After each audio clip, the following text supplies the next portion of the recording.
Hi, everybody. I'm Steve Zabriskie. Welcome to Norman, Oklahoma, and Game 2 of our ABC doubleheader today. Well, with all due respect to the Nebraska Cornhuskers and the Kansas State Wildcats both playing well, the road to the Orange Bowl really goes through Norman, Oklahoma today. As we check out the standings in the Big 8 Conference, even though the Oklahoma Sooners are undefeated at 5-0, 4 teams are 1-0, including Colorado, Kansas State, and Nebraska in the Big 8. And here's what else is happening in the Big 8 today, with Kansas State and Nebraska going at it, and the Cornhuskers leading by 2 touchdowns in the second quarter. That's the other big one in the conference today. The team that wins this game here in Norman will have a leg up on going to Miami, that's for sure, and there'll be oranges on the field if it's the Sooners.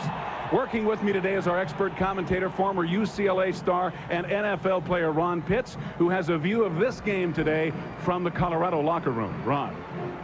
You know, Steve, it's no secret that Oklahoma has one of the best defenses in the Big 8 this year. But, you know, Colorado comes up here today with an offensive scheme that just may give the Sooners some problems. Here, let me show you what I'm talking about. It's called the 2 tight end offense. 2 tight ends, 2 wide receivers, 1 back. Basically, what it does for Colorado is it gives them an ability to run the football effectively on either side of the formation, regardless of the defensive front. Now, that can create a problem for the Sooners in 2 ways. One, it's going to keep them from overloading one side of the formation just to stop the run. Basically, what I'm saying is that they're going to have to play balanced football across the board. 2, this is 56 Beavers. He's their big blitzer. They usually bring him off the open side or the side away from the tight end, but they have an extra tight end in the game. He's going to be in his face all day long.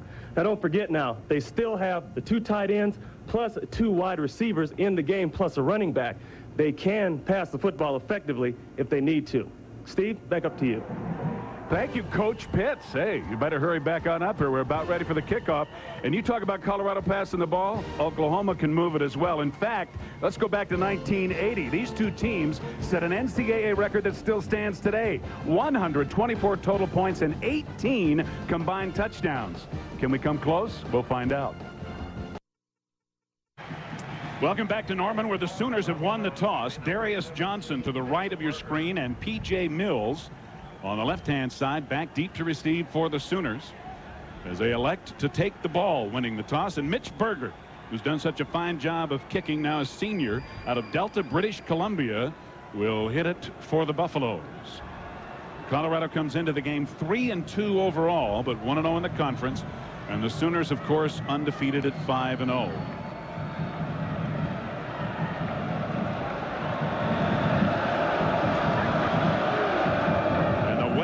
Couldn't be better. High 70s, very little wind today, and what wind there is a little at Berger's back. And he uses it to put it deep in the end zone, where Darius Johnson elects wisely not to run it out. So Oklahoma, with Cale Gundy at quarterback for the 4th straight year, goes 1st and 10 from the 20. There are Gundy's numbers on the year so far. And with Watson Brown, the new offensive coordinator, the Sooners doing a lot of different things. James Allen, the super freshman at tailback. Chandler at fullback. And the Sooners have 2 pretty good wideouts in their own right. But they like to go to the tight end more than anybody else. 86, Ricky Brady. Terry Collier, 33. It's the start, and Gundy right out of the shotgun gives an inside handoff to Collier, who bangs it out to the 24. Ted Johnson, the leading tackler for the Buffaloes, makes the stop. Here are the big guys up front with Cabell, Roberson, Langston, Overton, and Stamps. And the Sooners have, as you can see, some heft in that offensive line.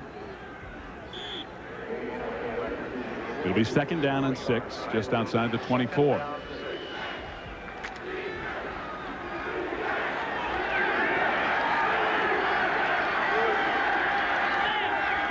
Allen in the slot to the left.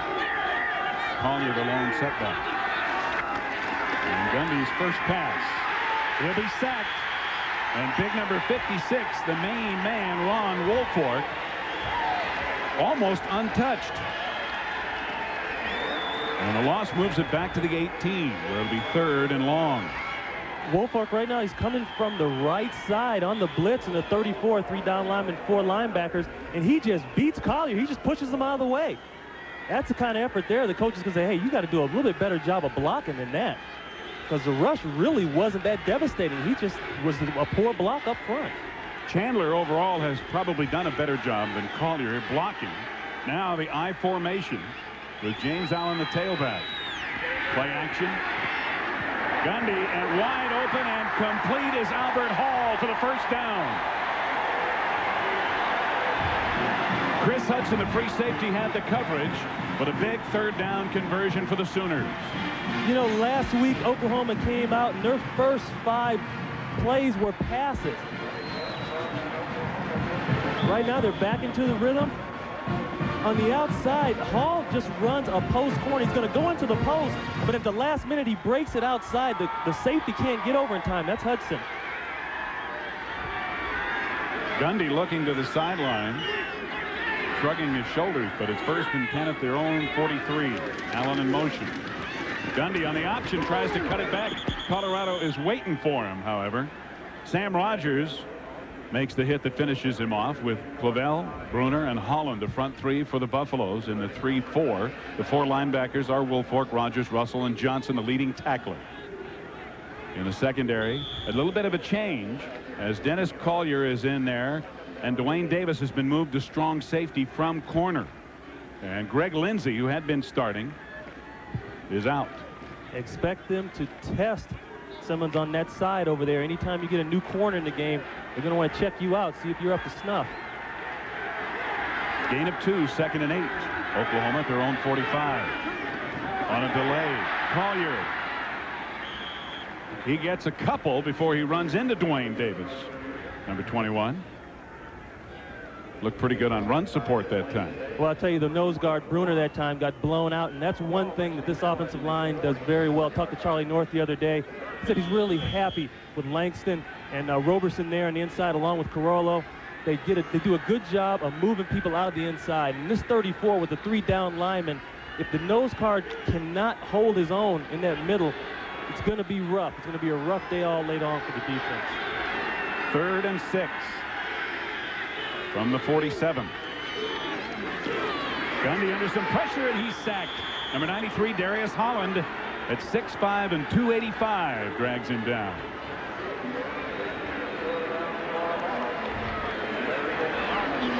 Holland right here, the defensive end. He moves down inside for a quick pinch, and they mess up the blocking scheme. You can see Carollo right there. He wasn't sure who to take. By the time he saw him, it was too late. That hole was so wide, Steve. You saw Charles Johnson, number 9 for Colorado, and Scott Blanton, the junior from right here in Norman, with a good kick against the wind. Johnson at the 10. And a heck of a return under the circumstances as he picks his way through a bunch of red shirts until the stop is finally made. A 49-yard punt by Scott Blanton into about a 10 or 15 mile an hour wind. And here is Cordell Stewart, the junior from Louisiana, and his 1993 numbers. Over 1,100, nearly 1,200 yards passing. They have got some fine, skilled people of their own on offense, does Colorado. Our first look now at the 2 tight end offense we talked about. Lamont Warren finding no room and trying to go the other way. He's going to be hauled down for a loss at the 15. John Anderson, the strong safety, coming up a little bit lame, made the stop. Lamont Warren and Charles Johnson, along with Michael Westbrook, the 2 leading receivers, both in yardage, 1 in yardage and 1 in receptions for Colorado. And then the 2 tight ends that Ron talked about.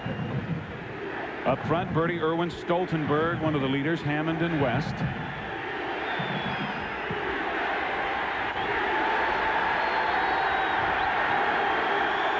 Second down and 12. Lamont Warren again, and this time he has a hole.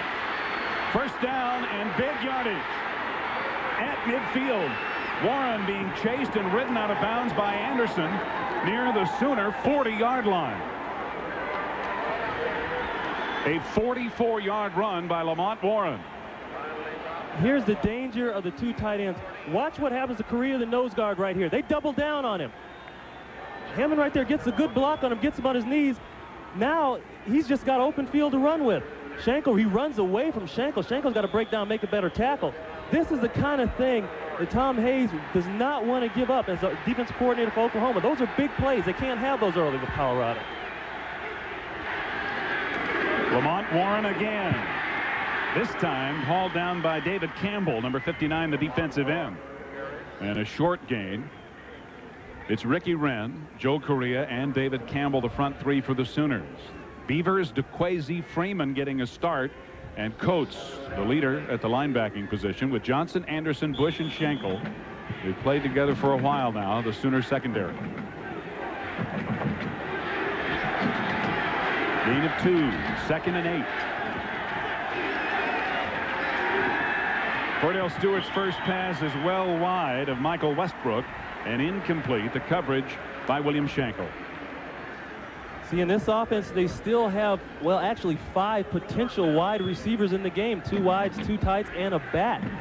So even though the run is important, you can't forget that they can pass the ball effectively. And more importantly, because of the 2 tight end situation, they won't be able to bring Beavers off that other side as a blitzer as effectively as they have in the past. Stewart on 3rd and 8. Complete to Charles Johnson at the 24. CJ, as they call him, going up high to bring it down. Stopped by Darius Johnson, 42. A gain of 14 and a first down. Charles Johnson slowly becoming, or rapidly becoming, I should say, the big play man for Colorado. A definite first-round pick. I talked to a lot of the scouts in the NFL. They can't wait for this guy to come out. They hope he comes out early. He'll probably have his choice at the end of the season. Lamont Warren and another good hole. Good tackle by Schenkel, however, down to the 16. Let's check in with the studio and John Saunders. John. Steve, in the Big Ten, Michigan State and Ohio State, the Buckeyes opening drive once again. Bobby Hoying to Joey Galloway, 22 yards, 6 plays, 67 yards, 6 games this year. The Buckeyes have scored on their opening drive in each game. Steve. Thank you, John. That's just one of big rivalry games going on all around the country. And of course, Penn State, Michigan meeting for the first time earlier today. Turned out to be just about as good as most people thought. 2nd down.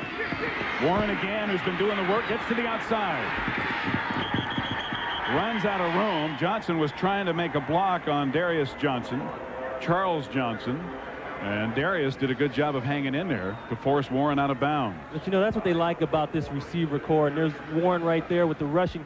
They do such a good job of blocking on the perimeters that, hey, it's not just about catching the football. They get after people like they're supposed to. And once again, this is the problem with the 2 tight ends. They can run the ball on any side of the formation they want to. So now Oklahoma can't overload one side and stuff the run. They got to really play honest all the way around. Lamont Warren gets a rest. Number 19, Rashawn Salam, a sophomore out of San Diego, in a tailback. First down and goal. Salam's first carry, and he bangs down to about the 3, maybe the 2. Colorado moving the ball. The tackle by Mario Freeman, 44. It'll be 2nd and goal from about the 2.5. Colorado very good inside the red area. When they get inside the 20, that's called the red area, or for them offensively, the green area. A lot of times because it means money time, but they are very good at getting that ball in the end zone and scoring. Now number 33, James Hill, in as they go back to the traditional I formation. And Hill is at fullback in front of Rashawn Salam. Salam, touchdown, Colorado. A very impressive drive by the Buffaloes, Ron, as they take their first possession right down the field with Lamont Warren getting 62 yards rushing, doing most of the work. Well, you know, the front 3 guys here, Stoltenberg, Irwin, and Hammond, they're sophomores, but look at the way they get into people. Look at Coates. Coates is in the end zone, and now he's on his back. That's what you call excellent drive blocking. Mitch Berger on to attempt the extra point. Duke Tobin, the holder, and they fake it.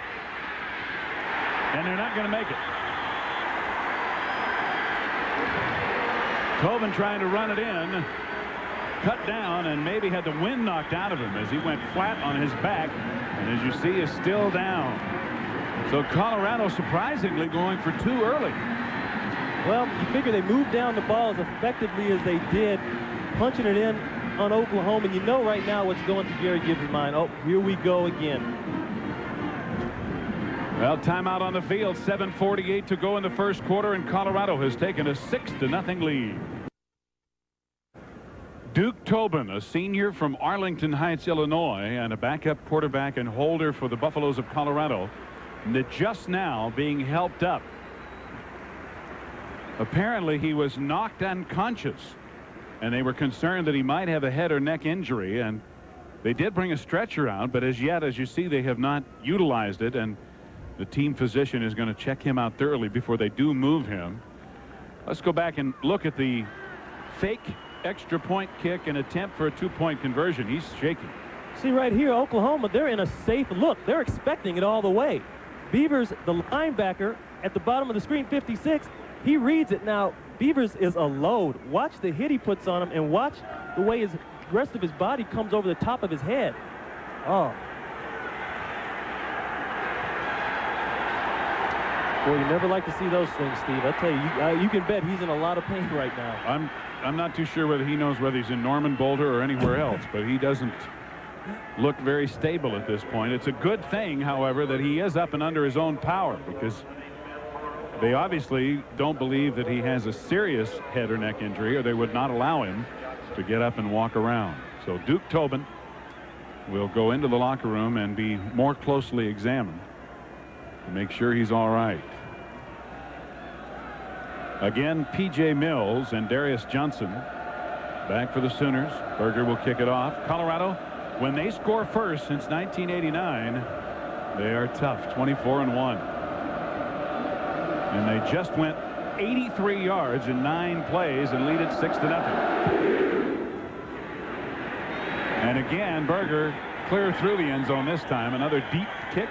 Oklahoma will have it at the 20 for their second possession. CFA College Football on ABC Sports, brought to you today by Chevrolet, to invite you to see the all-new Chevy cars for 1994. By Magnavox, the ingenious products from Magnavox. They're smart, very smart. The light beer with a great imported taste, Amstel Light, right. And Allied Signals Fram filters. You can pay a little now or a lot later. Collier and Allen, the running backs, behind Gundy on first down from the 20. Play action. Gundy flips it to James Allen, who can't hold on at the 25, and it'll be 2nd and 10. The big rap on Colorado defensively. They got the players, they got the schemes. They've just made some dumb mistakes. But now look at Oklahoma's response to when their opponents score. Now that's what you call answering the bell. All but 3 times Oklahoma has come back and answered a score.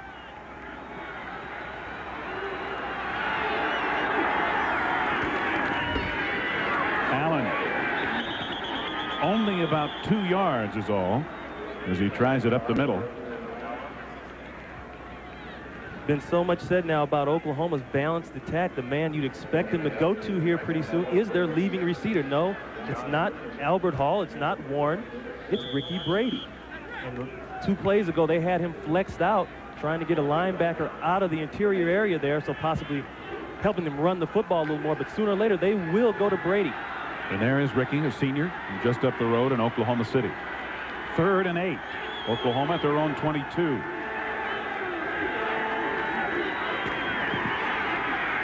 Lots of time, but nobody open. Now Gundy flips it. Collier. And Collier has a first down outside the 40 at the 42. Run out of bounds by 7. Dalton Simmons, the safety. Gundy right now doing a good job on the ad lib. You got to believe Gibbs likes that. Here's a guy who had a hip injury last week. As quiet as it was kept, he wasn't even going to play against Texas. And what a game he had running the football. Yeah, he rushes for 3 touchdowns of all things. Well, Gundy has really come into his own this year. And, of course, Gary Gibbs and Gundy give a lot of credit to offensive coordinator Watson Brown, who has brought the Sooners more balanced attack and I think run a scheme that utilizes their weapons more completely. Oklahoma 1st and 10.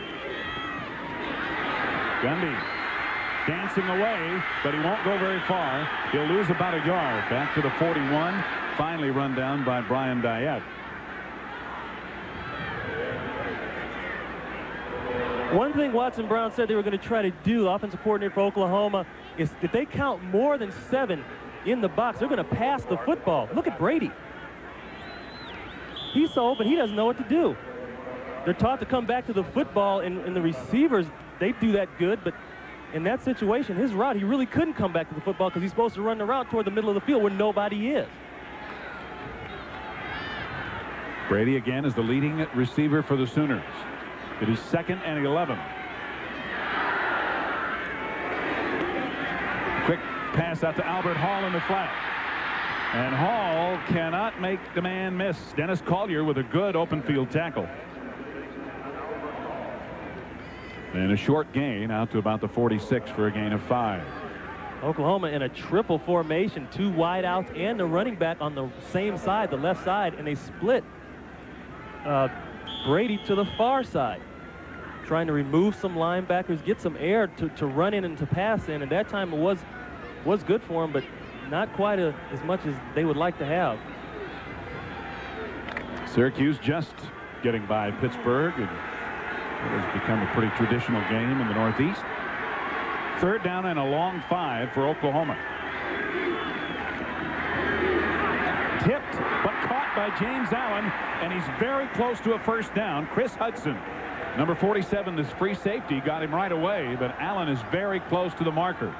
It will depend on the spot. And it's close enough that John Laurie, the referee, has asked for timeout, and they may bring the chains on to measure. And they will. They needed to get near the Colorado 47. They are just past the Colorado 48.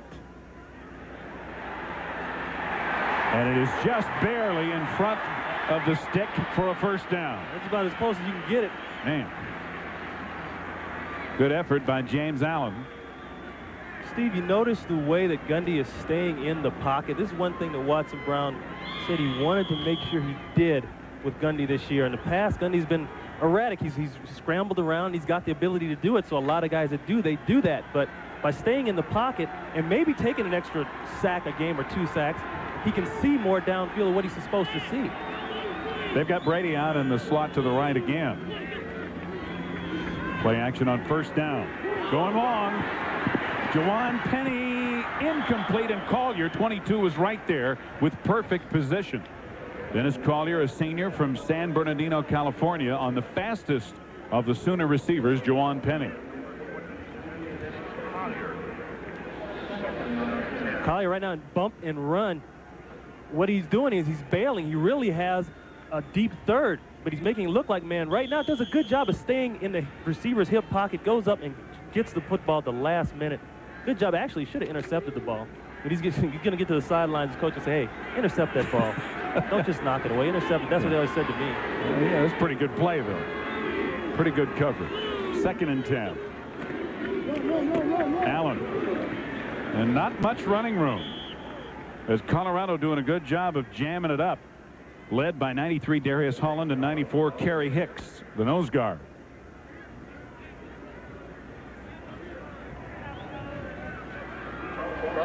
Hey, next Saturday here on ABC Sports, another day of exciting regional action in the Big Ten. It'll be the Fighting Illini battling the Wolverines of Michigan. In the West, Fresno State takes on BYU in the WAC, and other key games from the South and the Pac-10. Be sure to check for the game in your area on your ABC station and with your cable company to see what else might be available pay-per-view. 3rd down and about 7. Oklahoma at the Colorado 44. Gundy setting up a screen, and it's dropped by Terry Collier. They had the perfect play on for that defensive formation. They brought the linebacker, Woolfolk, from the left side, the defensive left side, and that's the perfect play because there's nobody in that part of the field, nobody in what they call the flat area. They just got to hold on to the football. Those are the kind of little mistakes that can get Oklahoma out of this game early. Scott Blanton to kick. Chris Hudson, number 47, back deep around the 10 for the Buffs. And Blanton trying to hang it high, and Hudson with a fair catch just inside the 15. We have 3:48 to go in the first quarter, a 30-yard punt, and Colorado leading 6-0. We'll have the ball when we come back. Colorado going back on offense, and one of the question marks this season was the offensive line, because after 5 games last season, Colorado's offensive line was allowing an average of 4 sacks a game. That was 20 at that point. Well, after 5 games this year, the Buffs offensive line has been allowing only 1 sack per game. Instead of 4 per game, it's only 5 total on the year so far. So they're doing a much better job protecting Cordell Stewart. And it's impressive considering how much they pass the football. Yep. Now they break that balanced formation and send 2 wideouts to the left. Rashaan Salaam is the lone setback. 1st and 10 from the 15, and Salaam has it. Good blocking on the corner. And Salaam with a 1st down and then some outside the 30. Anytime you get a tight end in this type of an offense going in motion, that's the kind of thing that happens. Look at the balance here they have. Rashaan Salaam, he's the man I think is a sleeper in this whole offense. He's the guy that can really get it done for you. You know, you don't hear much about him, but boy, he's got the numbers. He just ripped off 19 yards. And the officials are trying to get the Colorado players to move back on the sideline. Here at Owen Field, there's not a whole lot of room out of bounds. And it's very easy in the excitement for players to get out on the field because they only have a few yards available behind them in the bench area. So the officials are trying to move the Buffalo players back. Now they're ready to go. 1st down at their 34.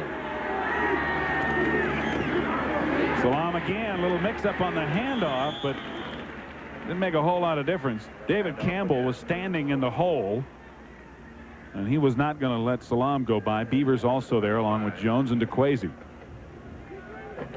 You know, we talk a lot about what both teams have to do to be successful.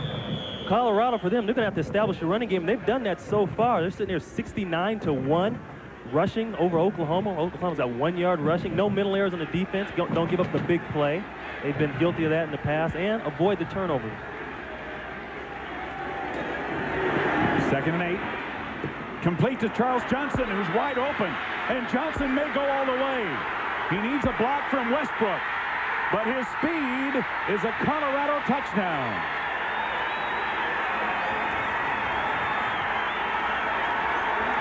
Is there any doubt, Steve, why he's a big play guy and why they go to him when they need it? A 64-yard touchdown pass. He's just going to run a little hook here. Nothing big. Oklahoma's in 3 deep coverage. The problem is the tackling afterwards. Anderson overruns the play.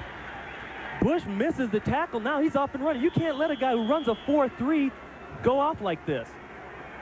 You want to talk about a great story, Steve? That's CJ. Well, a fumbled snap, but a great job getting it down by Vance Joseph, who is doing the holding, and now that Duke Tobin is injured, and Mitch Berger bangs it through. We'll tell you about CJ and the life he has had and what a great job he's done in college when we come back. Colorado up 13-0. Charles Johnson, who just scored on that long touchdown pass, graduated in 3 years. Check out how many total student body percentages have graduated in 3 years, let alone football players. And Ron, when you consider his background, it's even more amazing. Well, you know, here's a kid who came from a very broken home situation. His mother was a recovering drug addict, lived in 11 different homes while he went to high school. You know, a lot of times went to bed without dinner, all that kind of stuff. And I tell you, you look at him now and he's nothing but a class player. And that stat right there that we just saw proves that. Graduated in 3 years at college. Really makes you thankful for some of the things you got. Darius Johnson and P.J. Mills again back for the Sooners. Colorado went on an impressive drive and then a big 64-yard bomb for 2 scores to lead it 13-0 as Berger will kick off yet again. 2 minutes 54 seconds remaining in the first quarter.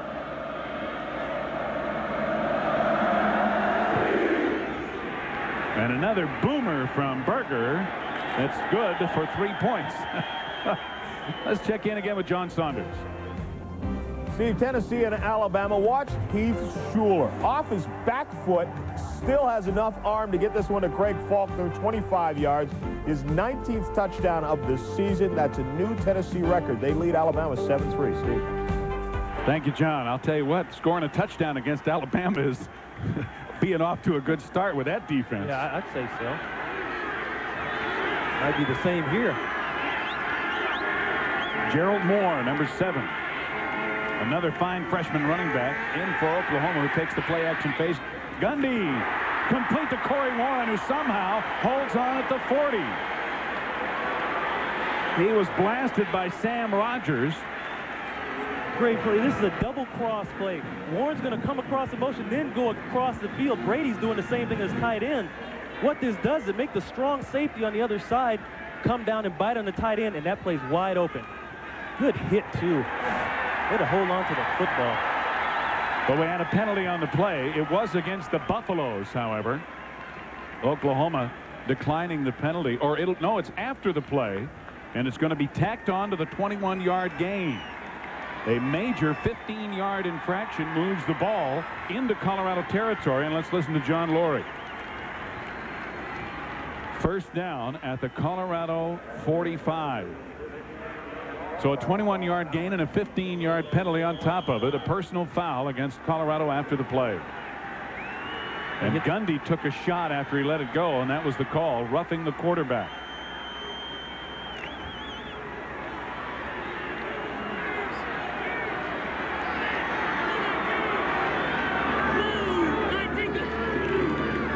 On the option, Gundy cuts it up to about the 40, down to the 39, in the grasp of linebacker Matt Russell, number 16, a redshirt freshman out of Fairview Heights, Illinois. Now, what does Oklahoma have to do, Ron? Well, they're going to have to maintain a balanced offensive attack that they've been doing now for the last couple of weeks, and that includes basically keeping that ball to Brady. He's the guy who's really been the surprise for them in the receiving part. Stop the big play. No big plays like they just had. They can't have that. And, of course, the turnover ratio is always important. Second down. Gerald Moore runs into a pile and is going to lose yardage. Great penetration by Shannon Clavell, number 92, who got support from Matt Russell. Clavell at 6'4" and 270. You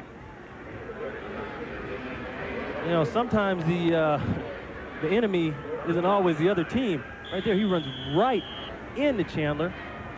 No place to go. Clavell pushed Chandler right back into the backfield when Chandler was putting the hit on him. So it's going to be 3rd and 9.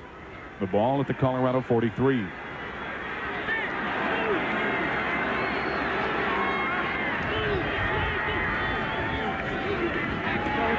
Gundy has time and he wants deep, and what a play. Number 7, Dalton Simmons, slapping it away at the last second, and it'll be 4th down for Oklahoma. They had what they wanted. Watch number 16. You can't see him. He's coming to the screen. Ted Johnson, or Russell. He gets right in the way at the last minute, and Simmons is able to come down and block the ball, but it was actually Russell that got in the throwing lane, so Gundy couldn't get a clear shot on it.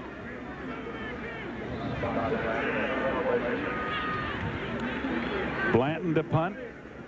Chris Hudson deep. And Hudson trying to fake out the Sooners, but it goes into the end zone, and Colorado will have it. 1st and 10 at the 20. Leading 13-0. A 43-yard punt.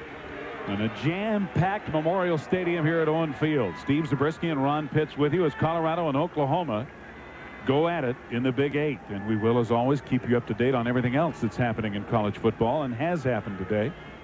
Florida and Auburn, a pretty good tussle. Michigan State, Ohio State, and Washington leading UCLA early. Nebraska with a 10-point lead in the 3rd over Kansas State, the 2 other unbeatens in the Big 8. Play action, Cordell Stewart flipping it out and completing it to Charles Johnson, who has a 1st down, slipping Darius Johnson's tackle and falling forward for a couple of extra yards. Colorado came with a fake counter that time, and if you're a linebacker who's peeking into the backfield, that will get you every time. Johnson on the deep comeback. Here, you know, they're averaging 412, per game. That's 4th in the NCAA. Hey, 5.3 yards a rush along with that. You can win like that, Steve. Well, they proved they can move the ball against about anybody. They moved the ball against Miami's defense, and they're doing it here against a pretty good Sooner defense as well. Lamont Warren skipping away to pick up a couple of more yards. As it gets outside the 35 to about the 37, William Schenkel finally brought him down. See, this offense really makes you sit on your heels because of the two tight ends. You can't really declare a hard force man, a hard rusher from the outside. And you know the rusher, he disrupts things in the backfield. So now they're sitting back waiting on what's going to happen.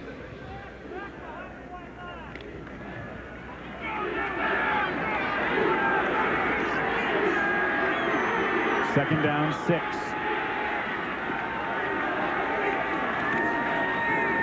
Lamont Warren trying to get to the outside. Darius Johnson pulling off of a block. Then he was being held, I believe, by the other Johnson. You're going to get a hold on Johnson. Johnson holding Johnson.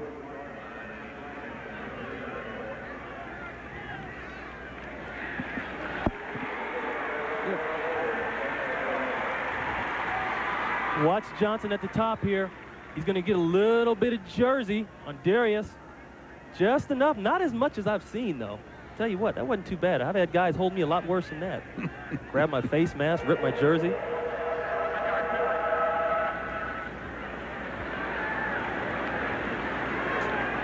Well, as you can tell, we're not quite picking up John Lurie's microphone as yet, but the ball has moved back just inside the Colorado 33. Bill McCartney in his 12th year. 77 wins. A win today would make him the all-time winningest Colorado coach with 78 victories. Just 37 seconds remaining here in the first quarter. Second down, about 12. Lamont Warren trying to get away in the backfield, but Mike Coates won't let him.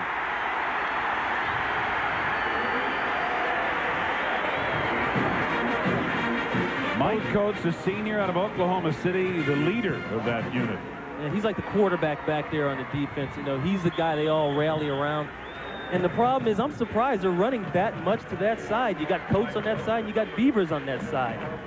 I think you'd want to go backside to Kwesi, who's a little bit lighter, around 215 as a outside linebacker.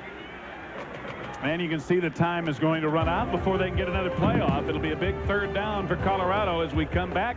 The end of the first quarter, however, shows the Buffaloes leading 13-0. Notice that the artificial surface here has a two-tone look to it. See that in the middle? It's lighter along the crown of the field, and along the sidelines it's darker green. Well, the reason for that is that they actually watered the artificial surface earlier today. And Ron, this wasn't to make it grow, I don't think. Well, we heard from an old OU football player as of last year, that Gibbs does that purposely, because once that seeps into the turf, and later on when the sun comes out and hits it, it evaporates and it makes it a lot hotter down in that field and a lot more humid. Adding a little humidity to those Colorado players that play at a higher altitude and may not be used to it. Their gamesmanship. Cordell Stewart on third down is going to be stopped well short. It was 3rd and 13, and Cedric Jones, number 57, brought Stewart down, and Colorado will punt it away.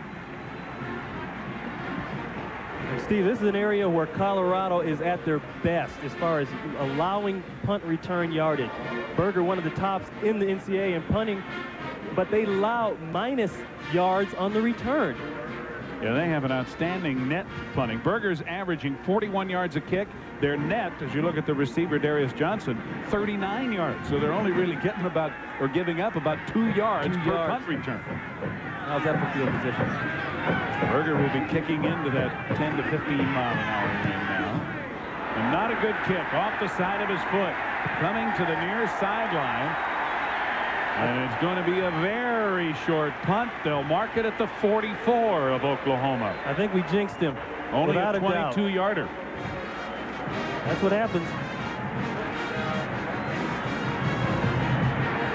It's a nice high drop on the ball. He just makes a bad kick. At first, maybe thought he might have slipped there, but no. And as you can see, he's not too happy about that. Now, Mitch has done a fine job. Now a senior, but Oklahoma with excellent field position at their own 44. Gerald Moore trying to cut back and running hard, and he can run hard at 5'10" and 230. Ron Woolfolk knocks him down, and here's what happened statistically in the first quarter. Well, there's nothing really that impressive in this, but one thing is rushing. Look at the rushing yards for Colorado and look at the rushing yards for Oklahoma. Well, we talked about being balanced, but, you know, come on, that's ridiculous. You got to do something. And that makes it even worse because OU's got 9:54 in possession. Colorado scoring on a long drive and then getting a big 64-yard touchdown pass from Stewart to Johnson to lead 13-0. Gundy trying to run the option again, cutting it back, and maybe has a first down. He should, as he gets it to the Colorado 46. Ted Johnson on the stop. But it's time once again for our Coors Light Fan Picks College Football Poll. All you have to do is call 800-932-3000 to vote.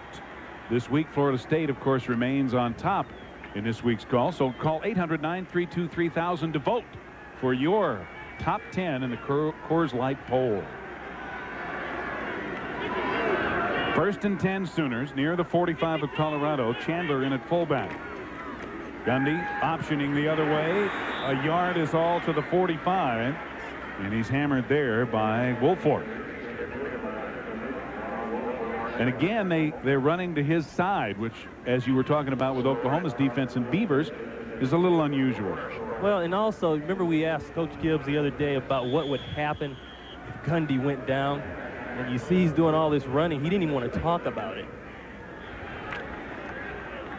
The backup quarterback is Terrence Brown, a redshirt freshman. And Gundy will go from the shotgun on 2nd and 10. Over the middle, incomplete, intended for Ricky Brady. Contact made by Dwayne Davis, but no flag, and the Sooner fans don't like it. Oh, that's just a good football play right there. Dwayne Davis comes down from the safety position, moved back there this game, and he's on a collision course right for the ball.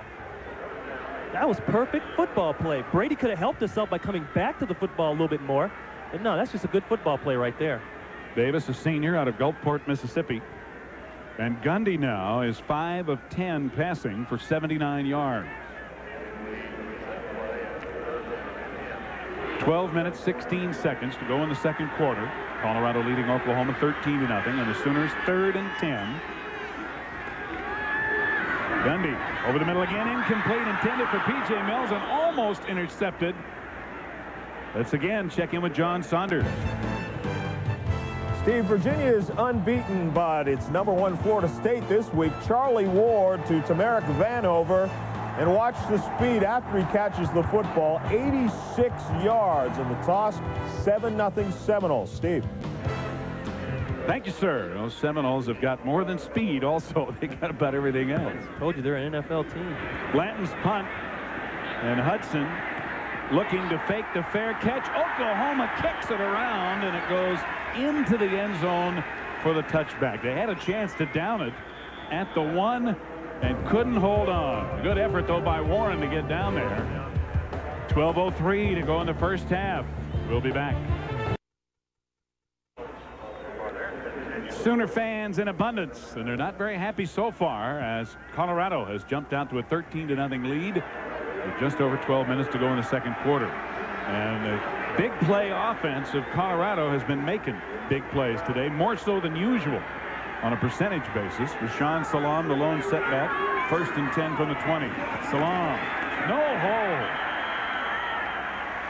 Mike Coates in there along with Cedric Jones. Later, these are night games tonight around the country. Notre Dame and BYU. This is local time. Stanford and Arizona will get it on the Pac-10, and Oregon State, USC will do as well. A lot of night action. And of course, most of those games in the West.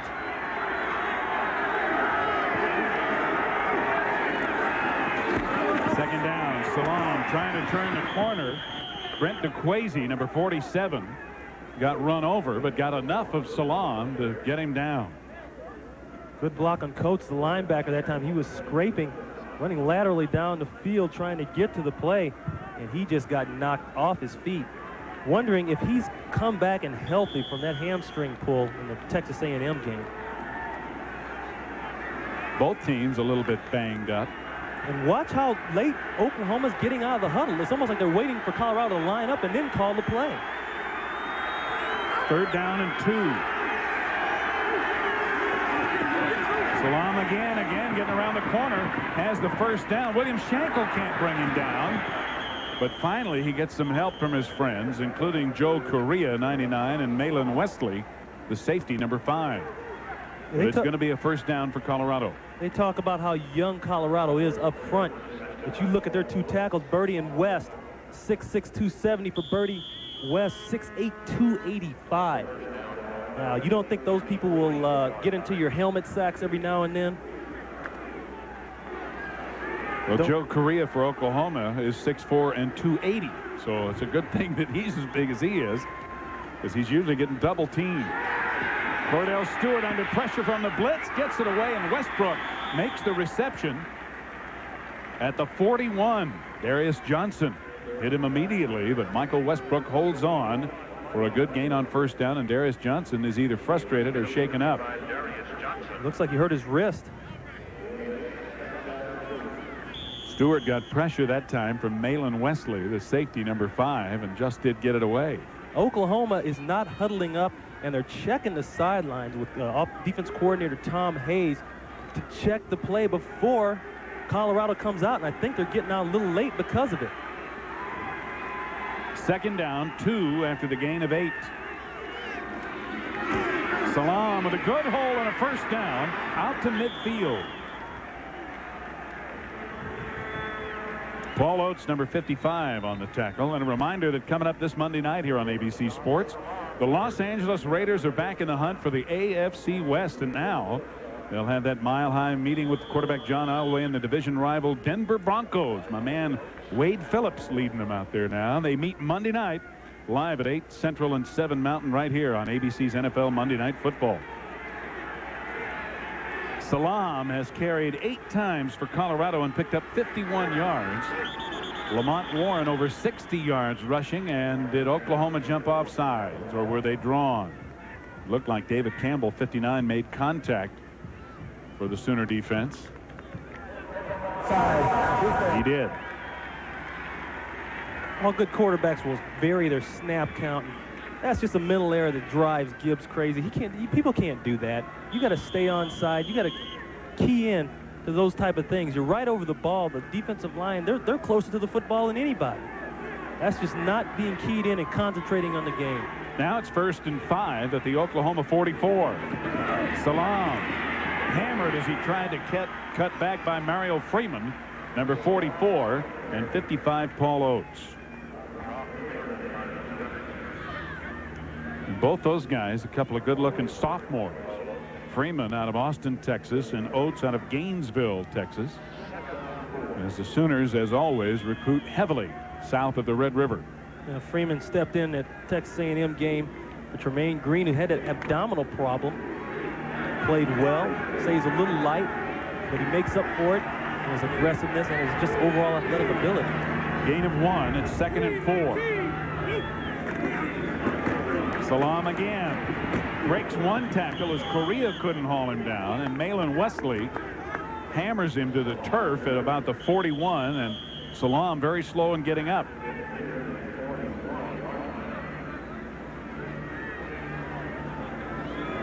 Looks like he takes a pretty good shot here.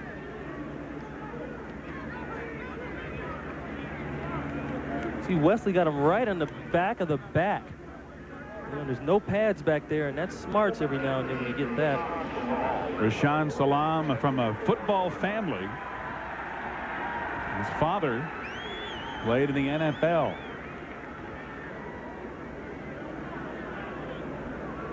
And he's still hurt. We have 8:07 remaining in the 2nd quarter. Colorado leading 13-0. And Salam stopped on a fine play by Wesley, shaken up in the process, short of a 1st down. Listen to the contact as you hear Wesley and Salam butt heads on this play. An all too familiar sound, huh, Ronnie? It kind of sounds like bone on bone, if you know what I mean. Yeah. Boy, I tell you. High impact plastic coming together with great force. Lamont Warren back in at tailback, number 12.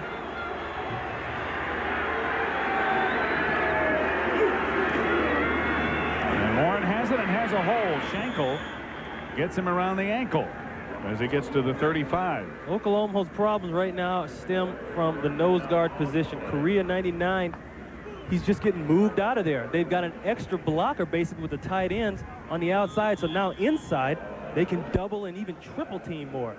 And if you can get him moved out in that 34, you only got 3 down linemen. The backers can't get up field fast enough.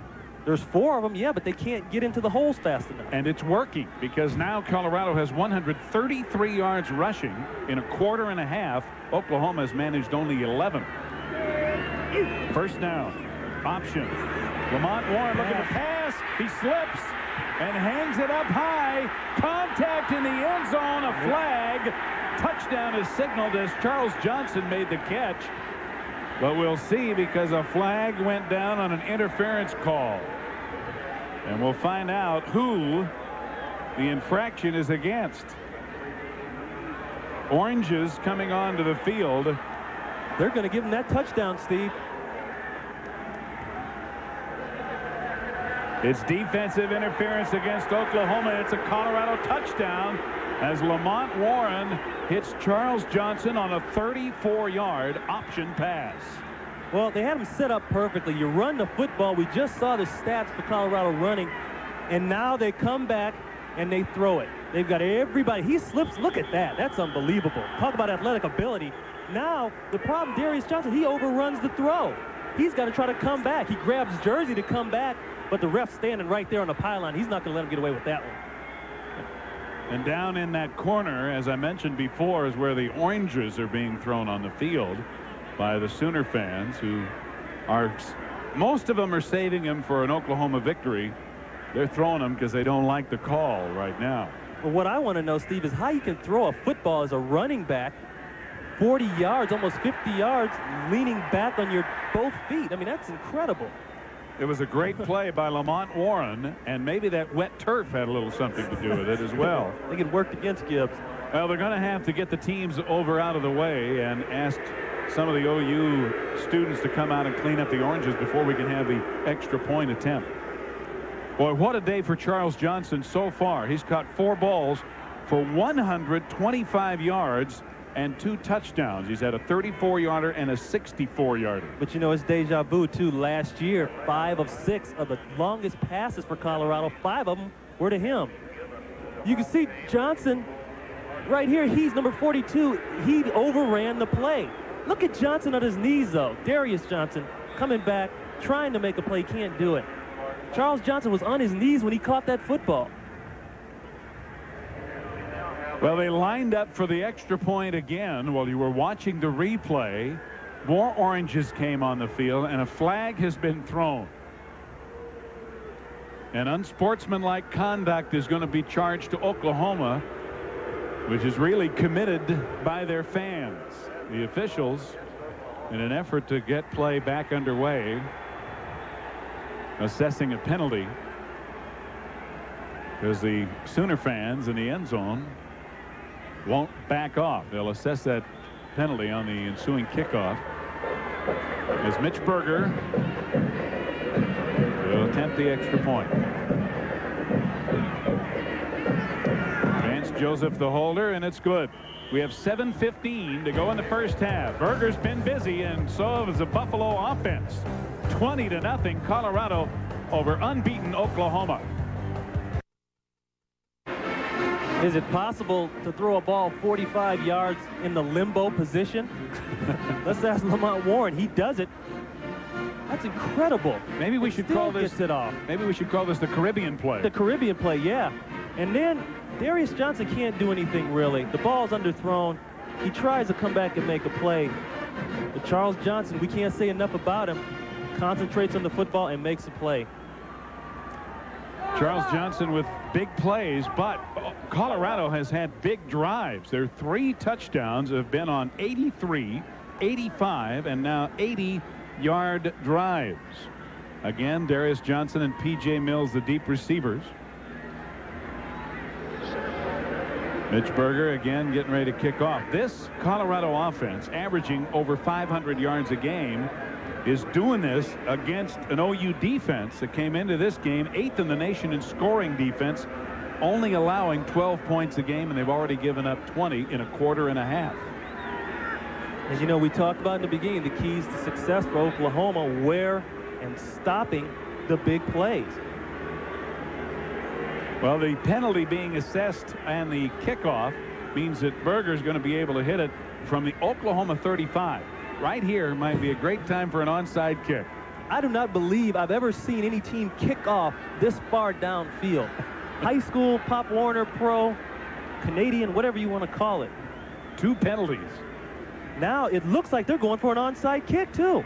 Look at the bottom of the field here with Colorado. Look at all the players down there. I'll tell you, I would. Why not? I mean, if he just pooches it, it's going to go out of the end zone. And they got hands people in there too. They're best hands people. They're going for it. Onside kick. And it's dropped, but then I think recovered by Albert Hall, who was one of the Oklahoma hands people up close. You know, that's why they work on that, meaning Oklahoma, before the games on Thursdays and Fridays, they get their hands people out there to recover an onside kick, because you never know when you're going to need it. We have an update on the injury to Rashaan Salam, the running back who was shaken up. Apparently the collision with Wesley caused a piece of his helmet to break off, and it cut his eye a little bit. He's all right. They're going to, of course, precautionarily check him out thoroughly. But, of course, we're also, as it was the case earlier, happy to know it wasn't a head or a neck injury. Gundy on first down has all day, but now has to run it. And scampers out of bounds near the 30. Gundy with a scrambling first down, run out of bounds by 22 Dennis Collier. That's just a coverage sack right there. Colorado doing an excellent job in the secondary. There's no place for him to throw it. But you know, that is the best thing he can do. The worst 2 things he can do, well, take a sack and throw an interception. You notice that time too, Oklahoma spread out. They put Brady in the slot, put Allen in the slot on the other side. They were basically in a 4 wide out look. And look at this, the shotgun, Steve. On first down after the run of 15 by Gundy, and the inside handoff will net nothing to James Allen. Allen barely got back to the line of scrimmage, if that. He got exactly nothing. Matt Russell, number 16, right there. Hey, how about this? Here's a golfer's dream for you. 18 legendary holes from 18 of the greatest golf courses in America. Join John Daly, Tom Kite, Fuzzy Zeller, and Davis Love III for an unprecedented round of golf. 18 holes on 18 different courses in the Chrysler American Grade 18. Coverage begins tomorrow at 3 Central and 2 Mountain right here on ABC. I'd like to have been on that too. Play action. Gundy dumps it over the middle of James Allen. Allen slipping as he gets near the first down. He tried to put the move on Ted Johnson, 46, and lost his footing on the turf. He is about a half a yard, or maybe a full yard as they mark it now, short of the first down. But what an exciting runner this guy is. You know, this offense right now, Watson Brown, the offensive coordinator of Oklahoma, kind of reminded me of the old 49ers when Walsh was there.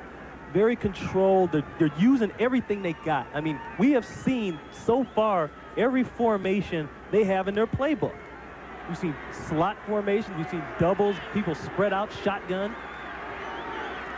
Maybe that turf is still a little too wet. 3rd down and 1, and Oklahoma trying to draw Colorado off sides. Did they? It looked like Jeff Bruner, the nose guard, number 39, made contact. Yep. It worked. And on 3rd and 1, Oklahoma will pick up a first down on the penalty. Going back to what I was saying earlier, Steve, using James out of the backfield now, just a little circle route. Get the linebackers to drop off. Hey, take what the offense or the defense is giving you. Well, they want to get James Allen in the open field somehow with his great running ability. Certainly one of the highest recruited running backs last year in the nation. Right here in Oklahoma. Gundy over the middle, completing it to Ricky Brady, the tight end, at midfield before he's driven back by 21 Dwayne Davis. Every single coach on the Oklahoma staff is impressed I can't say enough about Ricky Brady. Colorado's just in his zone. He's just going to hook up and find a place to get open. And did you see him fake the block before he released? That kind of stuff doesn't look like much, but you know, it moves you down the field. It's very effective. And hey, don't forget about Warren and Hall on the outside now. Gain of 7, 2nd and 3. Option, and Allen will go back the other way. First down, still going. Finally bumped out of bounds by Chris Hudson at the 26 of Colorado. Well, there's a little different wrinkle. You know, last night when I asked Watson Brown about this play, he really didn't want to talk about it. He said, oh, well, it's just a little turnaround reverse pitch option. I said, so what's that mean? He says, well, it works. And yeah, it does work. Look how they got all the white shirts on the left side. And look at Brady taking up 2 blockers right there. Yeah, that's why they're so high on Brady. He doesn't only just do a good job of passing or catching the football, he does a great job of blocking, too. And James Allen made the most of it. A freshman from Wynnewood, Oklahoma at 6'1" and 205. And you can see he's gained 391 yards already this year. He had 100 yards, just over 100 against Texas last week. He has it again, but Colorado jamming up the middle. And again, Matt Russell, a redshirt freshman, doing a fine job. He will not be moved. He has been in the hole. I wouldn't say Oklahoma has gotten out of their game plan. I think they've had some unfortunate things happen to them. The big plays, the 2 big pass plays, one of which could have, was really iffy. It could have been defended, just one of those things that happened. But, they're getting right back into the running portion of it.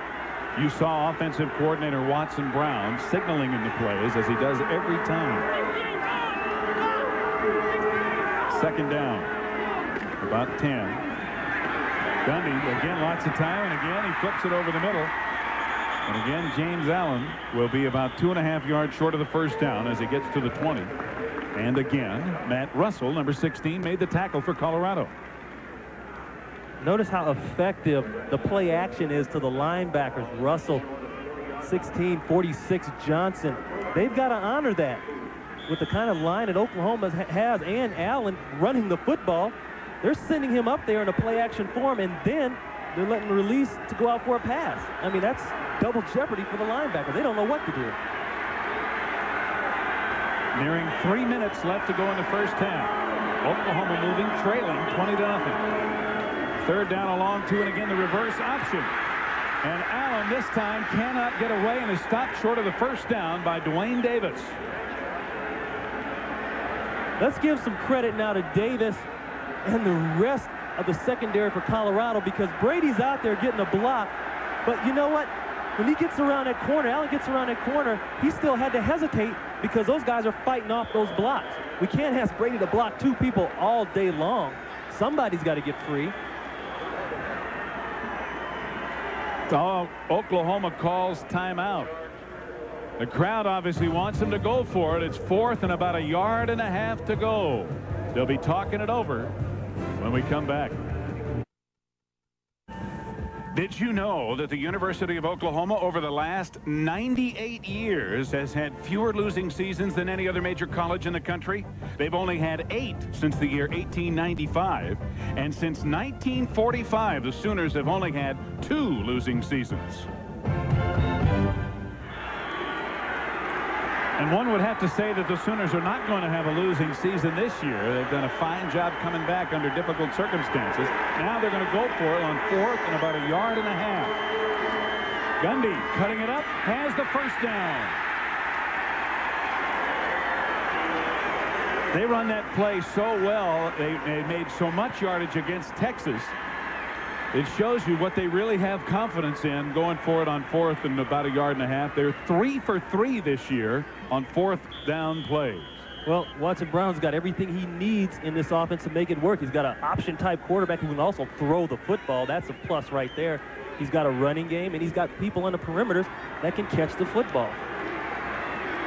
And they are tough when they get down here. They get busy in the 20. 1st and 10 from the Colorado 17. Gundy from the shotgun. He runs it again, but again, number 16 is looking right in his face. Matt Russell won't let him get away. Gundy may have lost a half a yard. There becomes a sense of urgency down here for every quarterback because they've been taught since they were in Pop Warner football that, you know, do not make a mistake. Don't throw an interception. Don't fumble. Don't take a sack that takes you out of field goal range.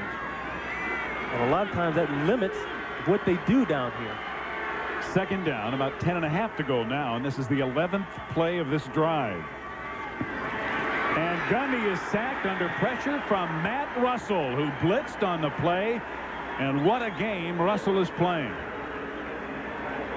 Matt Russell on the inside stunt that time. He has not come now all game long. This is the first time they've seen that. Number 16, he's just going to come inside at the last minute, actually loop to the outside. And you see the way Overton right there blocks down on 92. There's nobody there to help him.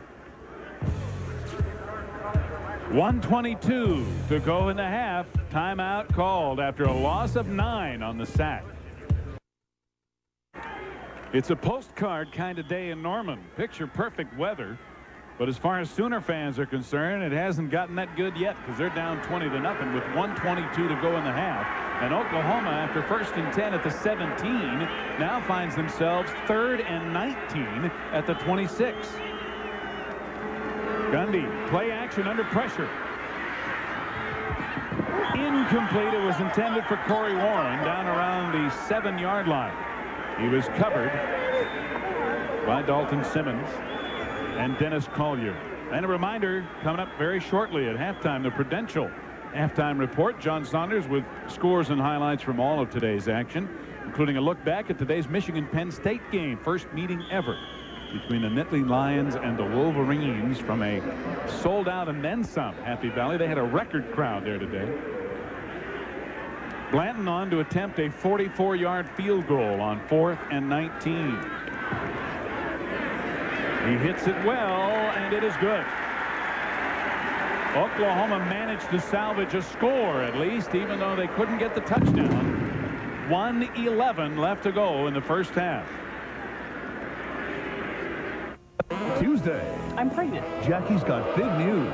Thanks for the child. Is Jackie going to be a single mom? Oh, she'll never get her reputation back. Mom, this is her reputation. It's an all-new Roseanne. Last night I had this dream that the baby was already born and I put it down somewhere and then I couldn't remember where I put it. Roseanne, followed by Coach Tuesday. Is an amnesia victim marked for murder? You suspect it. We don't know it. Or Walter and Gwen missing the boat? Moon over Miami Wednesday.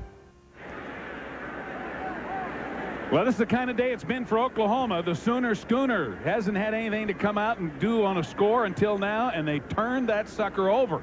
I guess they're just trying to turn things around. I hope everybody is all right. The ponies stayed upright, but the wagon took a big-time spill as they might have tried to take too tight a turn, and somebody, unfortunately, is down.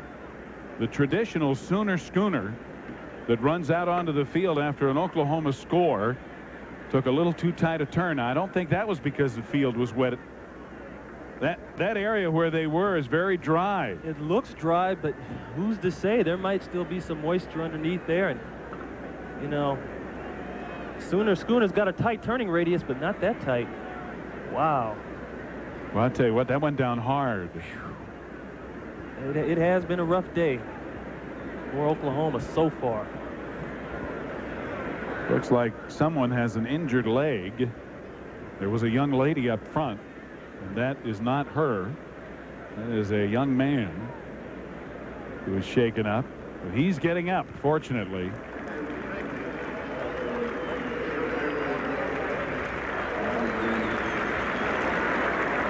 You can tell you're having a bad day. You're not only getting players injured, but you're getting other members of the crew hurt as well. Yeah, there's a tear right there under one of the officials' foot. That could be from the wheel of the wagon, which, of course, the axle dug into the turf. You know, it's not like it's much different from the rest of the field here in Norman. Well, they're talking about replacing this turf with natural grass, the prescription type turf that they have in a number of stadiums now at the end of this season. And they could well use a change here on Owen Field. That'll be probably accelerated now with the damage that spill caused. Well, you know, yesterday when we were down on the field, that turf is so low, it's like it's not even turf, it's just, I don't know, a bad carpet. Well, I think really the slipping carpet. we've seen, Ron, is probably due more to the fact that it's worn out than it is to the wetness. Yeah, absolutely. That's why so many of the players are wearing tennis shoes down there. James Allen, he came out the other day, he just had on regular tennis shoes. That is James Kidd, number 2, a redshirt freshman out of Elk Grove, California, who is back deep as the lone deep receiver for Scott Blanton's kickoff. 1 minute, 11 seconds remaining in the half. And Kidd will not get a chance as Blanton puts it through the uprights for the pseudo 3 points. And that's all Oklahoma has. It's 20-3 Colorado. This is not a good position for Oklahoma to be in right now, obviously. Yeah, see, they're taping the field down well. I'll tell you, that duct tape does everything, doesn't it? It's everywhere. Don't go anywhere without it. Well, they've got to. Somebody could turn an ankle big time on that. They're doing the best they can. 1st and 10, Colorado at their own 20. Lamont Warren, the lone setback. And Warren has it. Joe Correa got in front. Nope, it wasn't Joe Correa. It was 92 Ricky Wren who made the first contact. And Mike Coates and Mario Freeman finished him off. Ricky Wren at 6'1" and 270 coming hard from his defensive end position. Wren coming in now for Russell Allen. Hurt a knee last week. He's in a brace right now. It's hard to say when those things will heal up. You get those ligaments stretched a little bit. Steve, I know a little bit about that, and I know you do too. Yep. 35 seconds remaining in the half. 2nd down, about 10.5 to go. Warren again. This time he has a hole and a 1st down out to about the 34. Larry Bush, the free safety, number 31 on the stop. A gain of 15. See, with 2 tight ends, Colorado, it's 7 on 7. Okay, they can get a hat on everybody. And what's happening is just that. Coates, he read the play. He's trying to get over to it. All of a sudden, a guard comes out and takes him man to man. He can't get off the block in time. The fact that they're in the 34, they're so deep. You know, he's so far back, he can't get up there in time anyway. As you can see, seconds ticking off, and we will not have another play before the end of the 1st half. It has been Colorado that has come in here to Norman and taken charge in this Big 8 key showdown for the Orange Bowl. It may have a big bearing on who goes to Miami, and so far Colorado has made their statement in a big way with 3 long drives of 80 or more yards, 2 big plays, one of 64 and one of 34 for touchdowns. And the Sooners of Oklahoma have had the football but unable to score except for a Scott Blanton field goal. At halftime, Colorado 20, Oklahoma 3.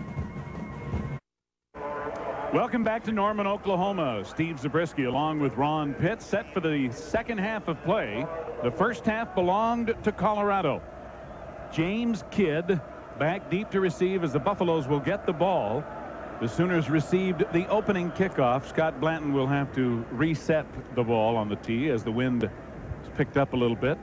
It was about 10 to 15 miles an hour at the start of the game, and now it looks to be up around 20 to 25 as the flags at the top of the stadium at least are whipping, and the wind is now coming out of the north. Yesterday it was blowing out of the south. So Blanton, with that wind at his back, boots another one through. Let's take a look at the stats from the 1st half as Colorado dominated and again showed balance on offense. Well, rushing the football, Colorado, they're all of that today, basically 148. But the problem isn't total yards. Look at that, 281, and that's right on track for Colorado. They are averaging 512 yards of total offense per game. They moved the ball against Miami's vaunted defense, and they're moving the ball against what has been this year an excellent Sooner defense as well. Lamont Warren on 1st down, breaking tackles and getting nearly 10 yards before he's dragged down by strong safety John Anderson.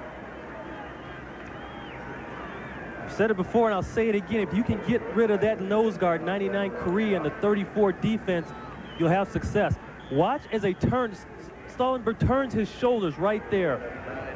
That's just enough to get that running back through the lane and get him going. Brian Stoltenberg, number 64, the center for Colorado, a 260-pound sophomore out of Sugar Land, Texas, near Houston.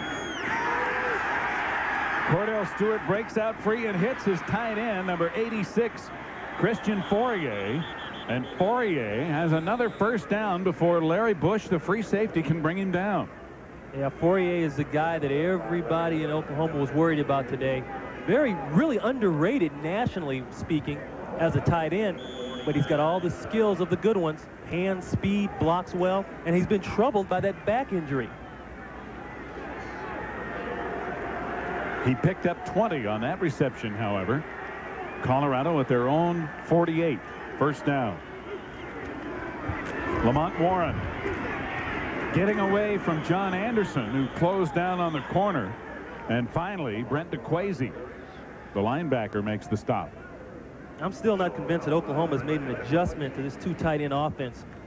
Like we said at the top of the game, we thought it would give them some problems because it makes them balanced and it makes them not overload one side of the formation. They just ran out of that two tight end formation on that play. Lamont Warren now has carried 13 times for 102 yards on the day. Second down and 4 at the Oklahoma 46. Warren again slipping as he tried to turn the corner, and he was covered by 57 Cedric Jones. And we have an injured Sooner on the play. Mario Freeman, number 44, shaken up and grabbing his knee, and that could be death for the Sooners as they already have defensive players hurt. We asked Coach Gary Gibbs, Ron, yesterday in his office, what was the #1 concern in his mind, and that he said was, we can't afford to have any injuries. They got to keep people healthy, and he knows that, and he was really worried. That's why he didn't want to talk about it. We asked him about what happens if Cale Gundy goes down. Well, you know, he said, well, let's not talk about that, Ron. We'll talk about something else. Mario Freeman has had an outstanding year for the Sooners. He would be replaced by 45 Terrell Peters, a freshman out of Norman, right here in Norman, if in fact Freeman cannot continue. And the bad thing about that, not that Peters isn't an excellent football player, but they're going 3 deep now into their linebacking core. And when you get that thin, and actually this is the part of the season where they need to be healthy. You know, they've got league games from here on out coming up, some tough ones too. This is not the time to be, you know, searching around in your 2 deep and 3 deep cores of your depth chart. Well, you never like to see that when a guy's leg is hanging limp and he's carried off the field, as is the case with Mario Freeman. Look at that. Nebraska made a tight game, not so tight late. 29 seconds to go in the game. Colorado is 3 of 4 on 3rd down conversions. They've got one here, and Stewart makes it to Charles Johnson.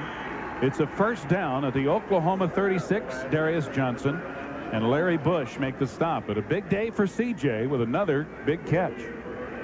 All they're running right now is outs and in. That's a curl in. The problem is the linebacking core can't get deep enough to cover that area. They threw that right in what's called the slot area in between the hash and the numbers.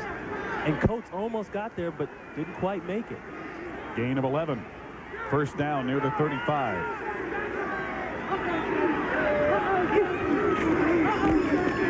Lamont Warren finds a hole and picks up about 8 down to the 27. John Anderson, the strong safety, on the stop. See, what happens too, Steve, is that on the line, the linebackers are so used to hunkering down and playing the run that when the pass comes, they're all out of sync. Now they go back to the pass. And notice how there's a hat on everybody. Hammond right there, he's got somebody. Downfield again. Westbrook, he went man-to-man on Anderson.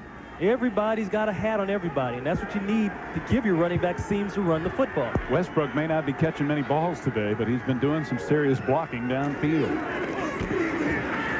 Warren, not much room this time, but he has enough for a first down. As he gets inside the 25, Mike Coates, number 41, on the stop. Elliot Uzelak, the offensive coordinator for Colorado, he expected that if they hurt Oklahoma with the run, that perhaps they'd see an 8-man front. So far, we haven't seen that. The problem with the 8-man front, of course, is when you get that going, now you only got 3 people in the secondary to cover basically 4 wideouts.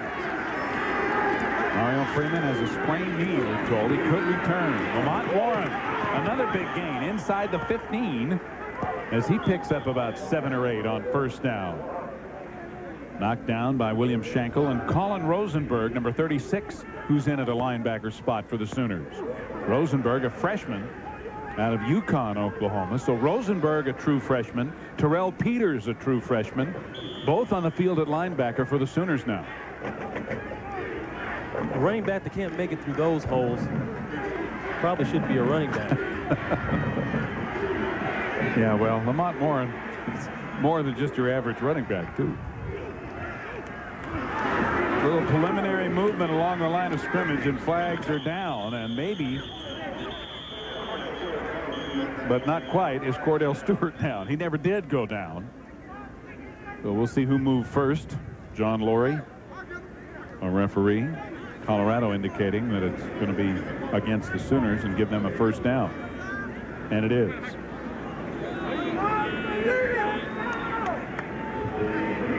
All he does is stutter his count. See right there with the head move?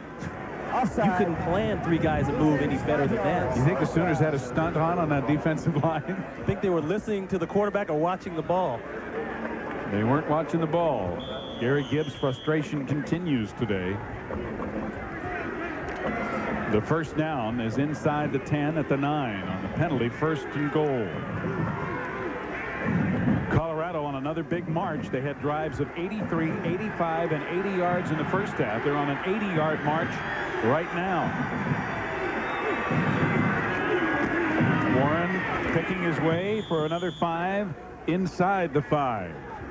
Terrell Peters, 45, leading the tackling.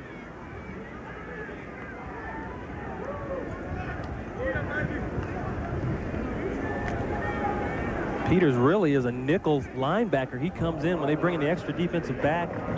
He's the only linebacker in the game just in case a run happens. But now he's been thrust into a position where he's got to learn that strong side linebacker spot. One that is not easy to learn, especially when you bring another tight end into the game. 2nd and goal at the 5. Warren straight ahead down to the 1. Maybe even inside the 1. Darius Johnson on the stop, number 42. When you look at the offensive line for Colorado, they are not small by any means. They go 270, 280, 260, 280 all down the line. Oklahoma's not small up front, but they're not like that. It is 3rd and goal inside the 1. Lamont Warren again. Did he make it? Nope. They're going to say he's down short of the goal line. John Anderson came up to support. Actually, Cedric Jones made the first hit, number 57, and then Anderson helped drop him short of the goal line, even though Lamont Warren tried to spin in. Schenkel, the corner, he's going to take the force. Does a good job because the back has to stop. He runs over Jones, and at the last minute, he just gets enough on him below them, right there at the knees to get him on the ground. But the force was really what made that play. Anytime the running back has to stop his feet like that, you're going to be successful. Colorado 4 of 6 going for it on 4th down. It's 4th and goal from the half-yard line. Lamont Warren, he won't make it, but a penalty flag is down. They're going to call a hold or a clip on Oates. Paul Oates with a fine play to fight through the block, holding against Colorado, and the Sooners have turned Colorado away at the goal line. Oates was held. And what a play by Paul Oates, a sophomore from Gainesville, Texas, to fight through the holding block and make the tackle on Lamont Warren.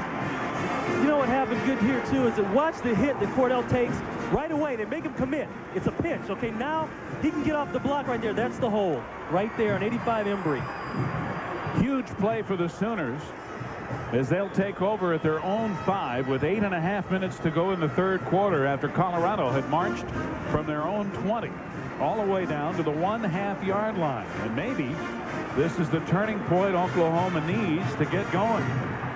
Chandler and Gerald Moore the big tailback at 2:30 into the game. Play action, Gundy in his own end zone. He's got some room, and he's close to a first down. He has it. Out of bounds at the 17. Ted Johnson, 46, ran him out. I think Gibbs takes a big sigh of relief when he sees Gundy get up after hits like that. Gale's going to have to learn to get down on the ground or get out of bounds sooner. I know he's an excellent runner. He's got great physical ability to run the football, but sometimes it becomes a matter of health. He picked up 12 yards on the scramble. The ball outside the 17. Once again, though, Steve, there's nothing downfield for Gundy. Good job of coverage by the Colorado secondary. Yeah, a lot of his running today has been out of necessity.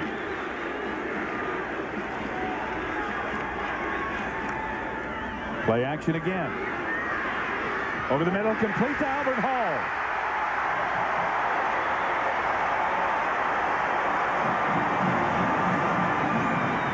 First down, Oklahoma at the 37. Chris Hudson had the coverage. Hall's a guy that haven't been throwing a lot much lately. Kind of a sleeper, actually, on the other side of the football. But watch the hit that Gundy takes afterwards. So much for sitting in the pocket. Here he just runs a little in route. The linebacker right there, Johnson, he doesn't get over in time. He's looking at the quarterback too much instead of getting in his zone. Good pass play by Oklahoma. Gain of 20. Hall has cut 3 for 51 yards. First down. Pitch and the reverse option again. Gerald Moore looking for a hole. Hauled down at about the 42. Boy, Steve, he got bent right back on his knee. I think he's going to stay down as Woolfolk made the tackle. And we've also got another Sooner down as Gundy's laying down around the 20 or 30, and he's just getting up. Gerald Moore bent backwards by the tackle, and Gary Gibbs is coming out. I wonder who. I don't want to assume anything, but I wonder who Gibbs walked out for. I tell you, when he sees Gundy down.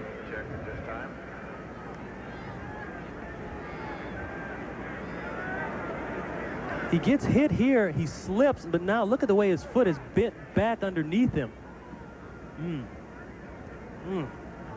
That hurts to watch. Here it is again. He's going to slip right here, but he never gets his right foot out in front to take another step. Boy, it looks like his knee. It could be knee, ankle. Gerald Moore, another freshman, 5'10" and 230 out of Houston. He's up. We have 7:40 to go in the the third quarter, rather, here in the second half of play.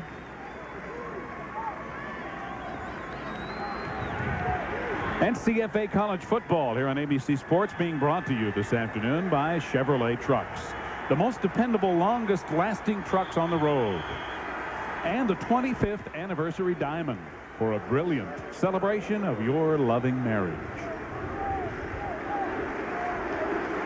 James Allen, 25, back in the game at tailback with Gerald Moore going out.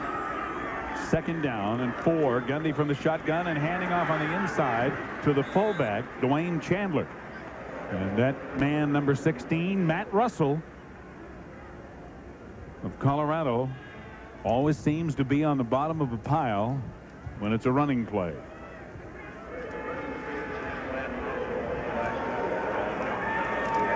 It's going to be third down and about 3.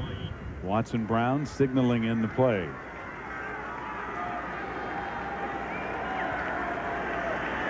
Look at that Tennessee-Alabama game, a 1-point game with Tennessee leading in the third quarter. Ohio State, Michigan also, or Michigan State rather, also in the third. Gundy from the shotgun again. In and out of the hands of Corey Warren. You know, they ran that play 5 times in practice Thursday, and they missed it every single time. It got so bad that after Warren finally caught one, everybody applauded. You know, when that happens, offensive coordinators, they do not like to run that play in the game, of course. So Oklahoma will have to give it up on fourth down. 6:38 to go in the third, and Blanton with the wind behind him, kicking to Charles Johnson. Johnson takes it and goes out of bounds at the 14. 20-3. Colorado leading. That was the score at halftime. A 42-yard punt. Colorado with that talented offense leading 20-3. 6.5 to go in the third. And they have it 1st and 10 at their own 14. Lamont Warren picking his way for about 5 out to about the 19, maybe even the 20. Monday night here on ABC. Monday Night Football coming your way. Has a big one in the AFC West. The Los Angeles Raiders and the Denver Broncos from Mile High Stadium. John Elway and company taking on their rivals. That's at 8 Central, 7 Mountain on ABC's NFL Monday Night Football.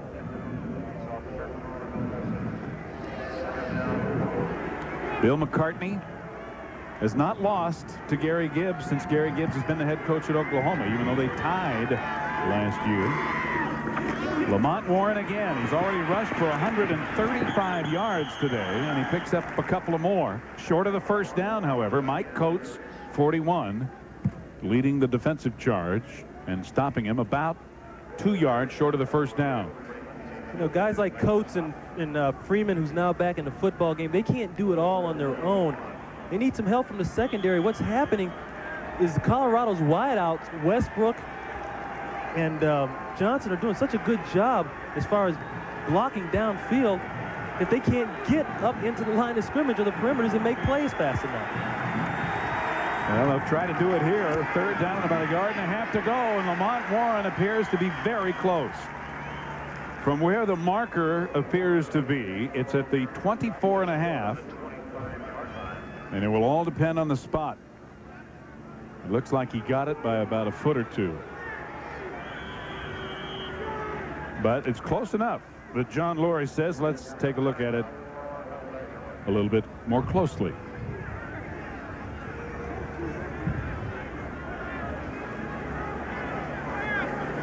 Oklahoma stopped Colorado here in the 3rd quarter at the 1.5 yard line on 4th down and goal, dropping them for a loss back at the 5.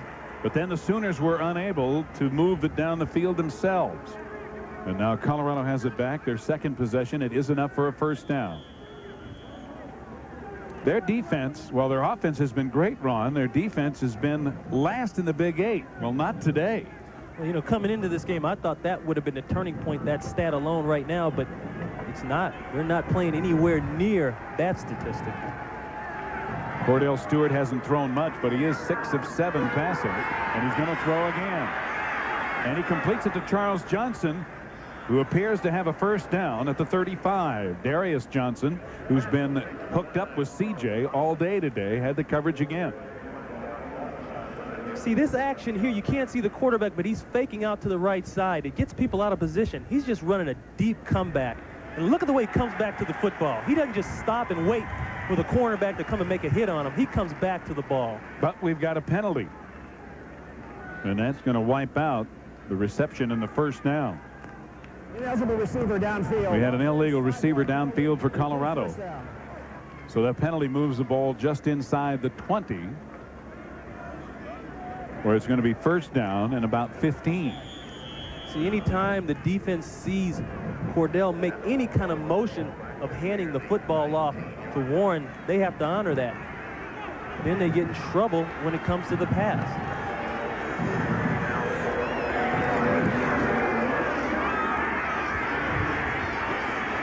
Stewart can run well, but he doesn't have any room.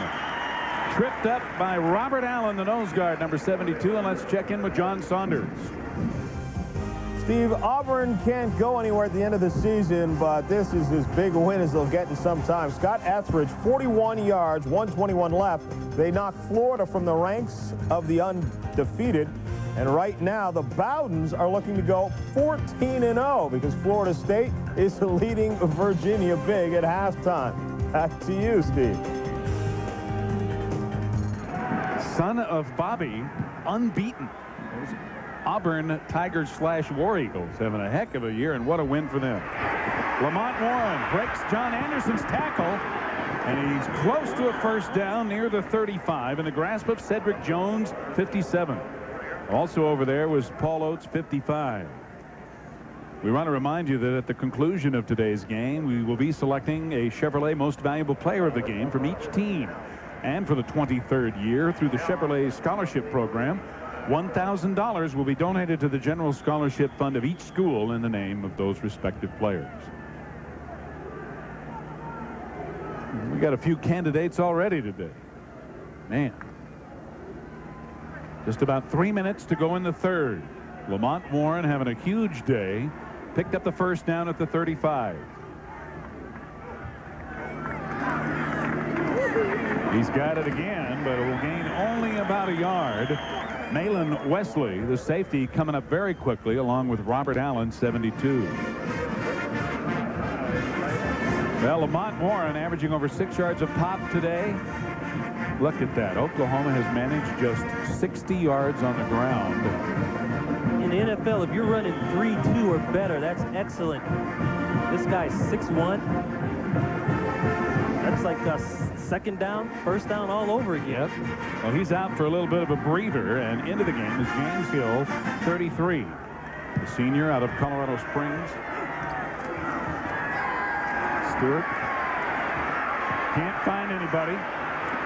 Weaving his way out to about the 43, knocked down by Malin Wesley and Mario Freeman, 44.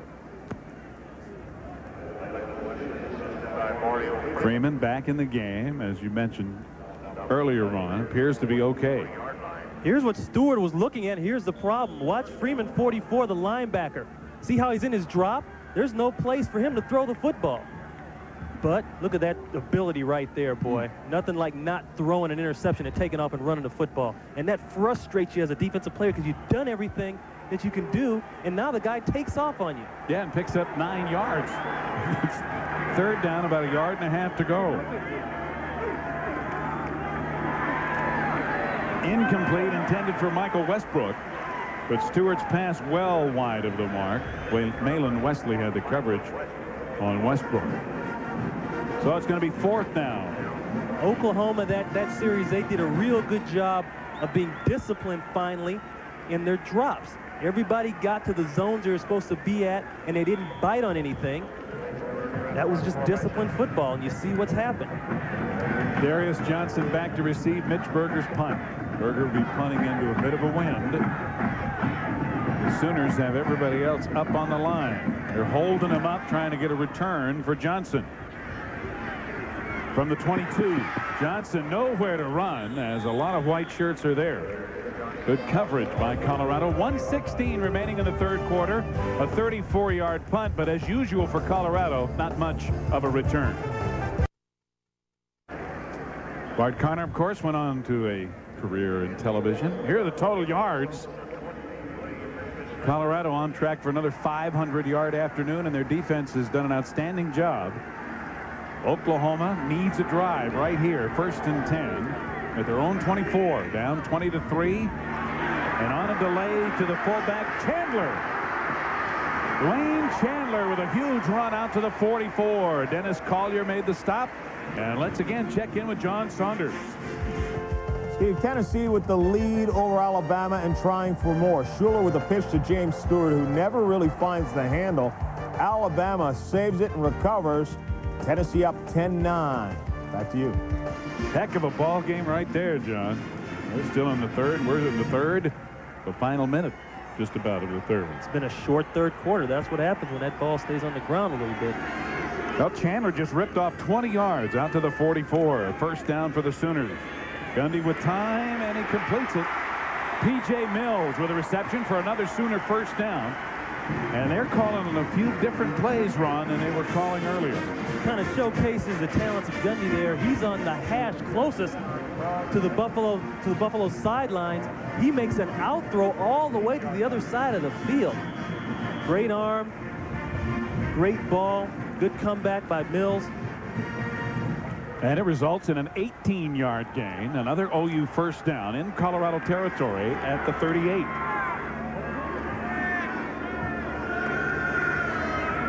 Good protection. P.J. Mills again. He'll go all the way. Touchdown.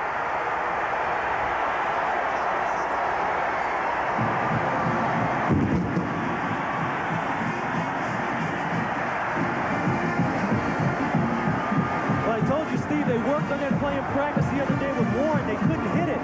But the one guy they did hit it with was Mills. All it is a quick slant. He's going to run about 7-8 yards down. Then he's going to take off hard inside. The safety, 47 Hudson, doesn't get over. And if that ball's on the money like it was that time, it's 6. PJ, a sophomore out of Enid, Oklahoma. Blanton with the extra point. The Sooners' first touchdown comes with 28 seconds remaining in the third quarter. It's 20-10, Colorado. Oklahoma gets the crowd fired up with a 76-yard drive. Took them only 3 plays. James Kidd back to receive Blanton's kick. It's a 10-point game with 28 seconds remaining in the third. And James Kidd is not getting much airtime today. And Blanton is booting them out of there on every shot. Well, tomorrow night here on ABC, it's America's Funniest Hour starting at 6 Central. And then let's see if Superman has met his match on Lois and Clark, The New Adventures of Superman. And then fall in love all over again. Julia Roberts and Richard Gere star in Pretty Women. Pretty Woman is the Sunday night movie tomorrow night here on ABC. And she is a pretty woman. There's nothing better as a defensive player to come back out in the field after your offense has just come back with a big score. This is when you're most excited right here. Lamont Warren getting a block on Beavers. A penalty flag is down, however, as Warren punches it out for about 4. And there's another Sooner down, Steve. Mario Freeman made the tackle. But it looks like Darius Johnson, number 42, who's shaken up. The penalty is against Colorado. And Darius Johnson has a dead arm. Well, sometimes you'll take a smack on that shoulder or elbow and your arm will just go. Yeah, it's called a burner. Just like you've had electric shock. Chuck Cecil put a hit on somebody one year. We were playing the Bears, and he gets up and he says, "Hey, Ron, is my arm still there?" You can't feel it. You know, you can feel it, but you can't feel it. Holding against Colorado. That negates Lamont Warren's run and moves the ball back to the 10. And now the crowd will really get behind that Sooner defense because it'll be first down and 20. The time remaining is in the third quarter. Now look at the crowd. The fans are in the game now, I think, for the first time. Yep.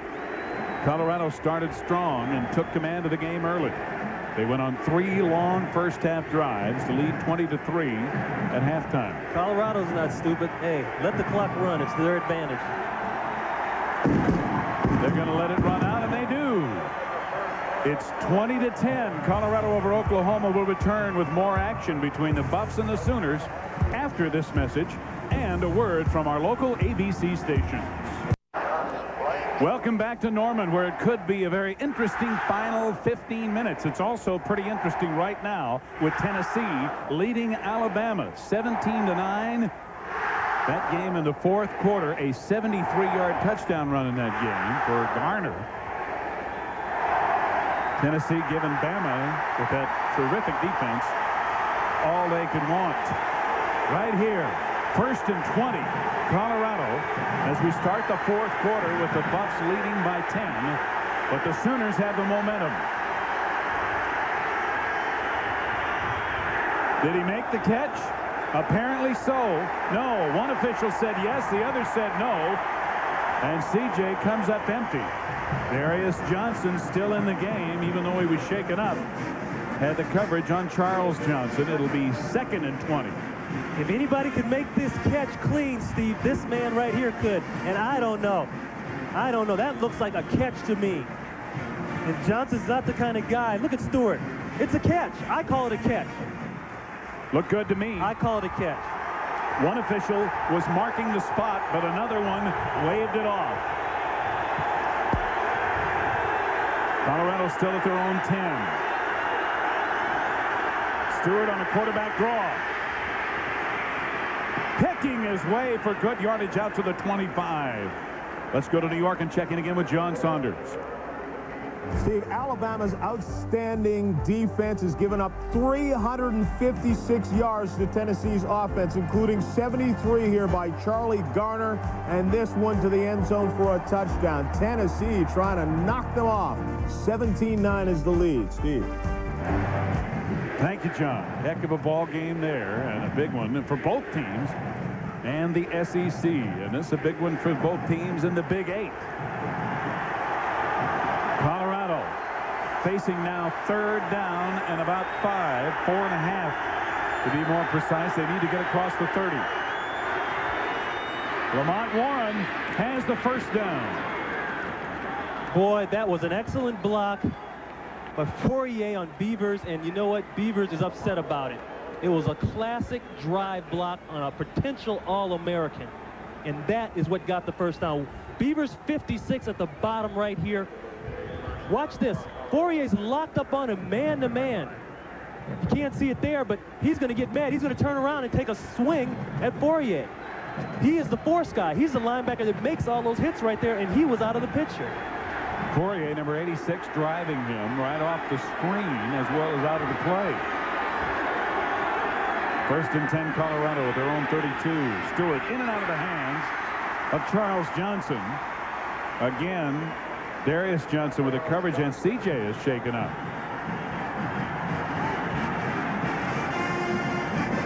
Boy, he looks like he's in some pain too.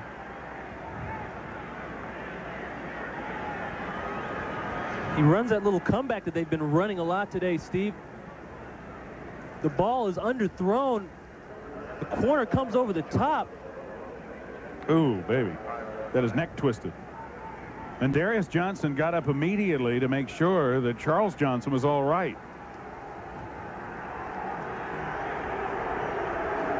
I wonder if the ball hit him in the finger. You know, it's hard to say. Just like,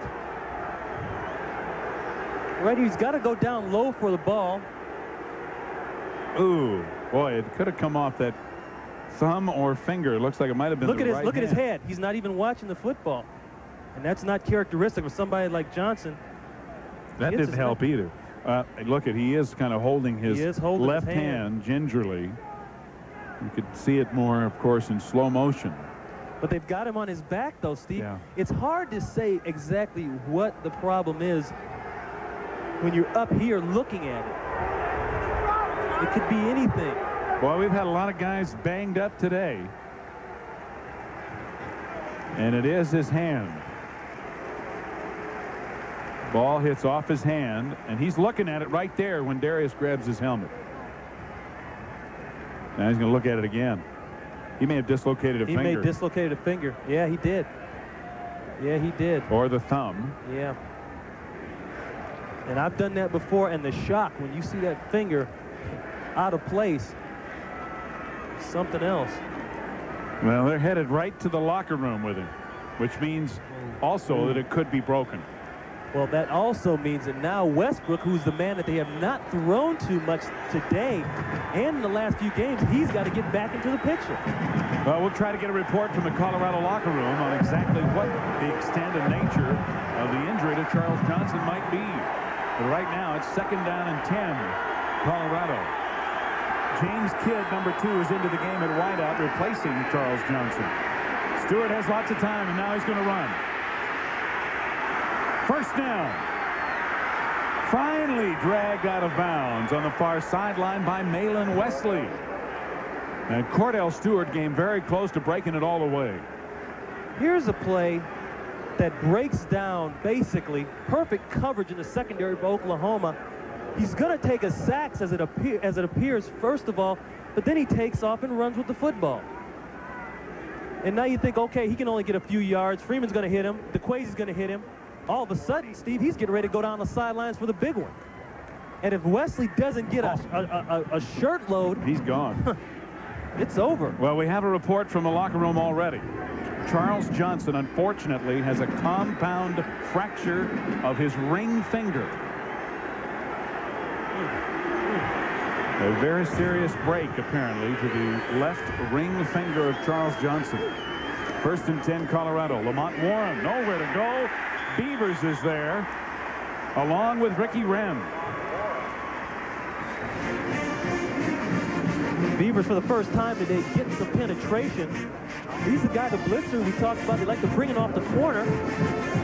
Swats the tight end real good, throws off a block here, and makes the tackle. That's why this guy's going to be an All-American, I think, and a first-rounder. Beavers has been pretty much contained to this point. Yeah, and that's the guy they got to keep contained, too, and keep him quiet, because he'll wreck your whole offensive plan. Well, let's go back, Coach, to your blackboard presentation at the beginning of the game. And that's what you pointed out. Those two tight ends make it tough. Stewart control, and James Kidd fell down, and Darius Johnson almost had one that he could have taken about 65 yards the opposite direction. It's that close to 20-17. Just a little out. He doesn't have his feet underneath him all the way, and look at Darius Johnson. What does he see? Oh. I'll tell you what, they have to do something about this turf. It is in sad shape. It's ridiculous. And that's without the Sooner schooner tearing it up when it flipped over toward the end of the first half. This turf is worn out completely. We're how many miles up, I don't know, but we can still see seams in the field from here. There's a big one right there where the line of scrimmage happens to be. On top of that, there's just no nap to it. Lamont Warren trying to cut back. He's hammered. Darius Johnson, with big run support, knocks him down at the 40. Earlier, I talked about the corners not being able to give a lot of perimeter help because they're being blocked by the wideouts. Beavers got handled on the line of scrimmage by a tight end. Darius comes up and makes a great one-on-one tackle. You see UCLA leading Washington in the Pac-10 today. That'll make Mr. Pitts happy. Oh, just a little bit. I like to see those guys out there in that blue, gold, do good. Well, I got a feeling, as with this game, that game may not be over yet. Mitch Berger on to punt, and Darius Johnson back to receive, standing about his 10. We're under 12 minutes to play. And Berger with another terrible kick off the side of his foot. But he gets a pretty good roll, however. It'll go out at the 19. What is happening to Mitch Berger? Turned out a lot better than it could have, as he just missed it for the second time. In this area, they're going to try to pooch punt the ball, which means they're going to just touch it real light to get it to roll somewhere in the 5 or 10 yard line. But, you know, he got a little bit too light. Well, you can see by his reaction, he is not happy about that. He got a heck of a roll out of it, however. But the Sooners, down by 10, have the ball back with 11:46 to play.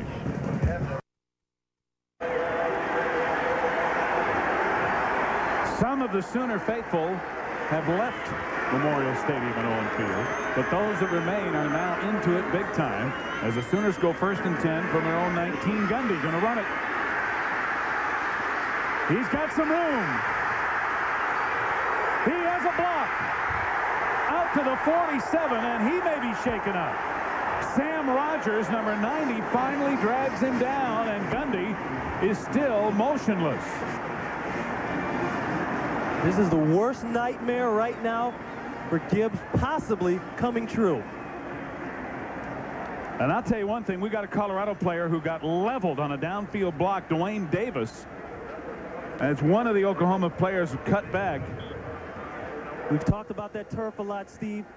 Rogers comes over, makes the hit. Gundy goes down. It looks like he might have fallen on the football. The thing that scares me about that is that he has not moved. He may have had the wind knocked out of him. Dwayne Davis for Colorado is up and walking around now. He was cracked back on head with a terrific block for Gundy. Watch the hit that Warren puts on Hill. We may not be able to see it. Looks like the football to me, Steve. It's hard to say. Well, remember, Gundy played the Texas game with the stretched hip muscle. Now let's go back and look at this hit. This is what you call Dwayne Davis. Blindsided. Oh.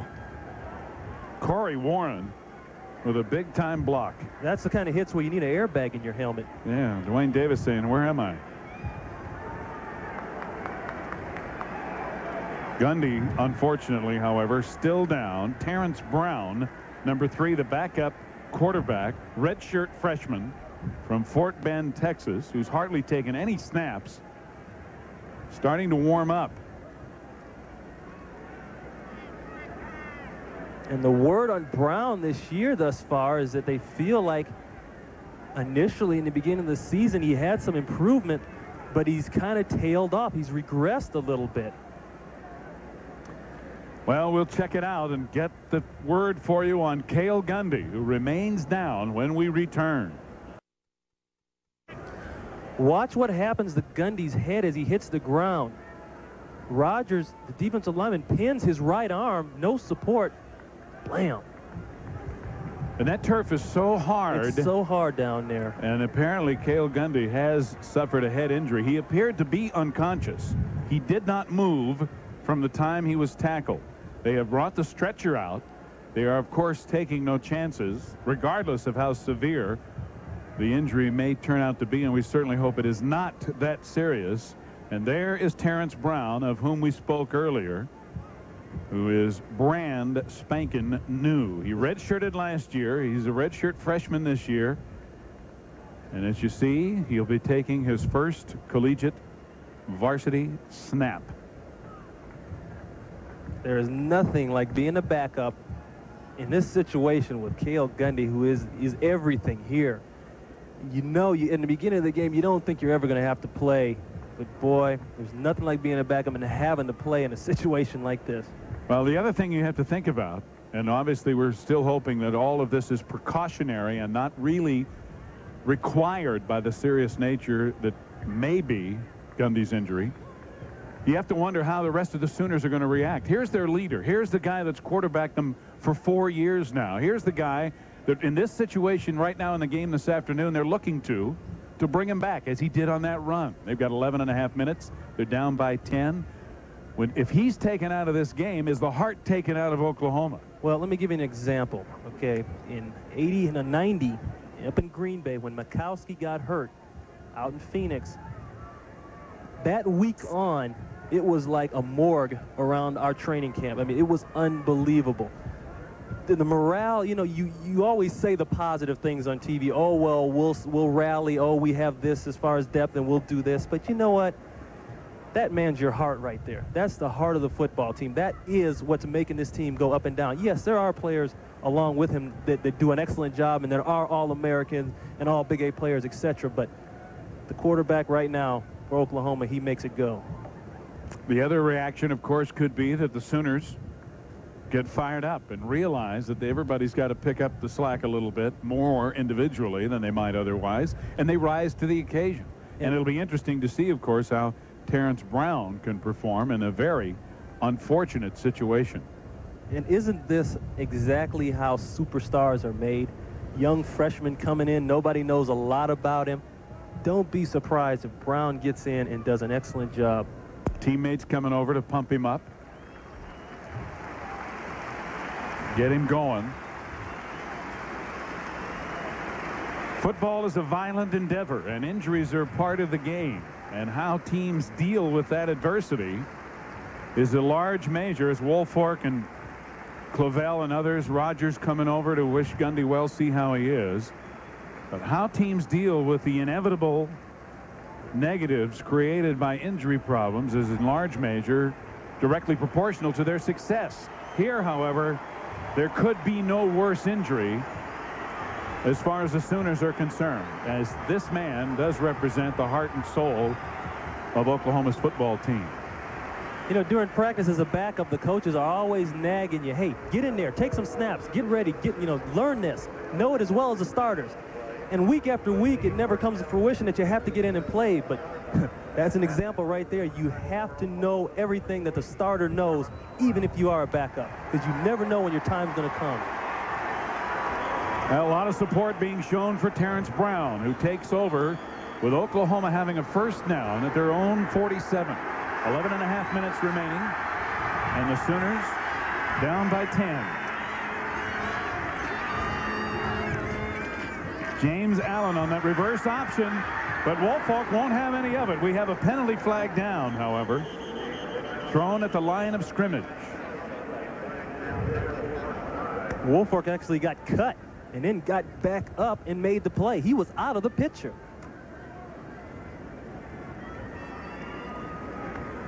Holding against the Sooners. And earlier we showed you a graphic over Terrence Brown that he had never taken a snap in college ball. Well, he actually has. He has never thrown a pass in college football. He has taken some snaps. He has run the ball a couple of times, but he has never thrown a pass in a college game. They will refuse the penalty as James Allen was stopped by Woolfolk on the loss. And now this creates a challenge for Watson Brown, the offensive coordinator for Oklahoma. He's got to say, okay, this is not Gundy, this is Brown. What can he do good? Instead of saying, well, you know, he's negative, this is what he doesn't do well. What does he do good? And let me use those talents. We have a preliminary report on Cale Gundy. He's being airlifted by helicopter to a hospital for precautionary x-rays. He has a concussion, but he was conscious as they took him off the field. So all of that is good news considering what could have happened. Almost picked off by Sam Rogers on Terrence Brown's first college pass. He threw it right into a crowd of white shirts, and there may have been a breakdown on the play. He makes the right decision because the pressure comes fast from the right side from Woolfolk. But the only problem is he's got to know when he looks, hey, if it's not there, pull it down, man, and run with it. Don't force it. James Allen was covered, I mean literally, by Sam Rogers. It's 3rd down and 18 inside the Oklahoma 40.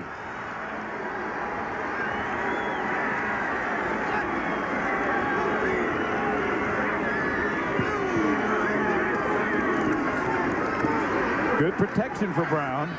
Tipped and incomplete. Albert Hall tried to come back and get it as it was originally intended for Ricky Brady.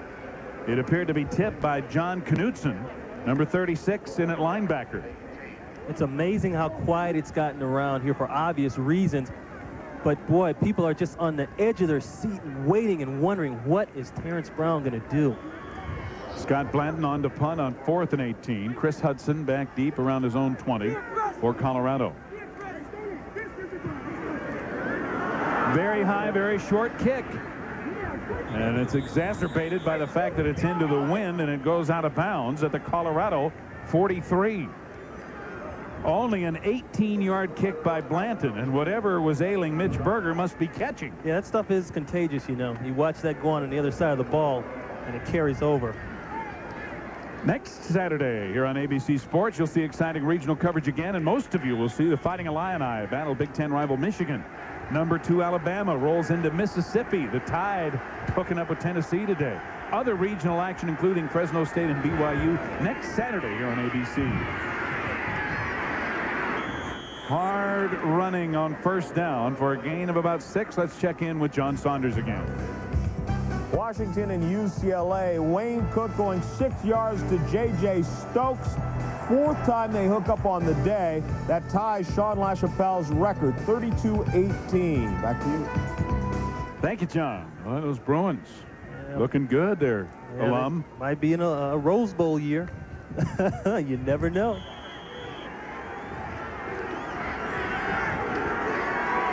Charles Johnson is back in the game for Colorado, and that certainly is a good sign. Cordell Stewart with a good fake and play action. Incomplete, intended for Christian Fourier, and he was hammered by Malin Wesley and Paul Oates.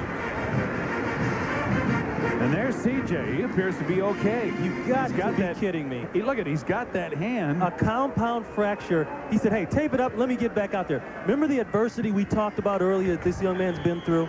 Well, it carries over onto the football field, obviously, because he knows adversity well and he knows how to get through it. I'll tell you one thing. He's made some pretty good one-handed receptions before. He may make another one today. Sure may. 10 minutes to go in the game. Colorado with a 10-point lead. 3rd down and 5. Hill, 1st down. Still running, and Beavers finally knocks him down at the 40 of Oklahoma. James Hill doesn't get much time anymore, but the injury today to Rashaan Salam has gotten him in the game with this one-back set. Hill used to be the fullback. You take what they give you. Nothing's downfield. Go to the outlet. Smart move by Stewart. And now it's just a matter of who can make the tackle first. Beavers comes by here and puts a shot on him. Boy, that's what you call getting rocked right there. He tackled him twice. Hit him once, hit him twice. Colorado first down, Oklahoma 40. Lamont Warren. Good hole. Excellent downfield blocking by Michael Westbrook and Charles Johnson. Larry Bush, the free safety, had to make the tackle. It's another Colorado first down. Seems like every time I look out here, there's a linebacker on the ground. That time DeQuasie got cut. Opens up the seam there.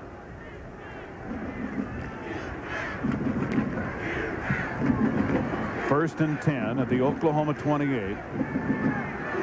Lamont Warren could get a 200-yard day rushing. He's up to about 180 now. And he's going nowhere this time. Ricky Wren right there along with Mike Coates, who stuffed his blocker to plug up the hole. You see Colorado keeping the ball on the ground now as much as possible. See, with the two tight ends, they'll get a hat on everybody. That time they miss Wren. He comes on the outside of West and makes a good tackle. Wren filling in now for Russell Allen, down with a knee injury. Wren at 270, a senior from Clovis, New Mexico.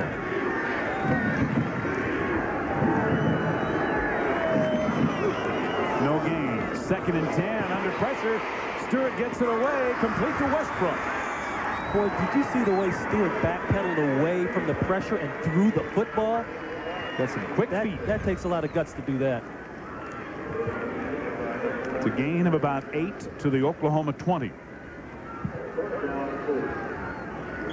Clock running with 8 minutes and 15 seconds remaining in the game. 3rd and 2 for Colorado. I'm impressed with Cordell Stewart's poise back there as a quarterback. Doesn't get a lot of attention and that kind of thing as far as being a pure passing quarterback, but he is very poised and very confident.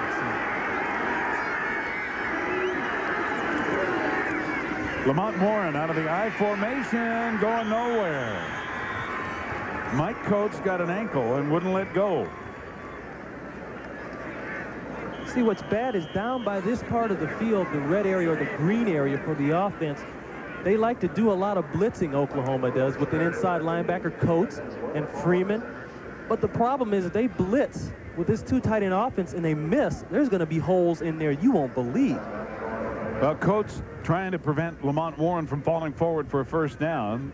May not have been able to do so. It is a first down on Warren's extra effort.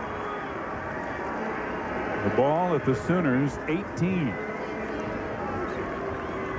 Colorado leading 20-10 with 7:47 to go in the game. You'll see Stewart now use up all the clock. He'll try to work as slow as he can, effectively as he can.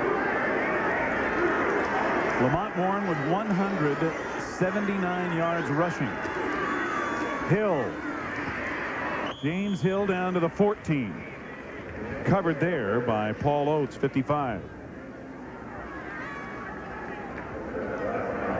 See, that time they just pushed the whole left side of Oklahoma's defensive line down the hill. They actually start those running plays off in this offense one way and then cut it back purposely for that kind of effect.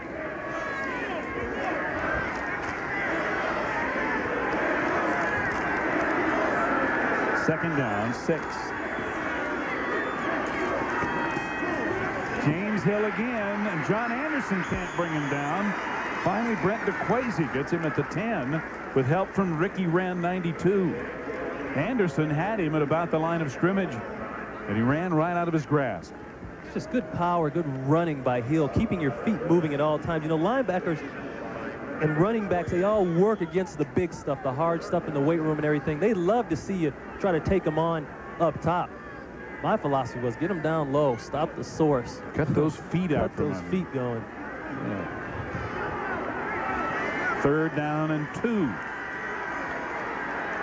Colorado on a relentless drive on the ground. Lamont Warren close to a first down, and it's going to be close. David Campbell, 59, made the tackle. You know, this goes back to what we talked about at the top of the game. Colorado had to establish the running game, and they have done that. They did it in the first quarter, actually, and just kept it going. And they are using it right here to just chew minutes off the clock. Oklahoma needs 2 scores. They're without Cale Gundy, down by 10, and now there's 6:06 remaining as the clock stops for the measurement. And they've gotten the big plays they've needed.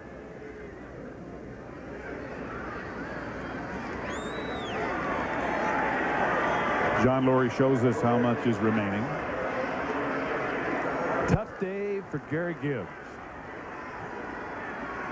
Not only because his team is down by 10, but with the injuries. Here's what the top 10 has done, is doing, and in Miami's case, isn't doing, as they are idle today.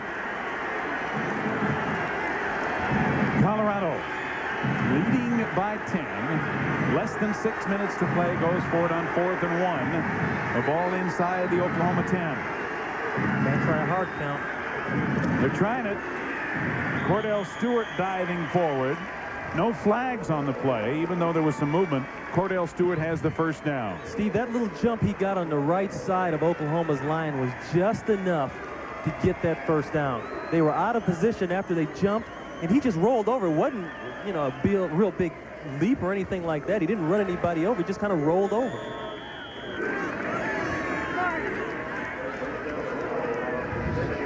Colorado maintaining control. The rushing yards by half, almost exactly the same, really, for both teams, and that's bad news for Oklahoma. But what balance shown again by Colorado. Inside the 5 to about the 4 goes Lamont Warren.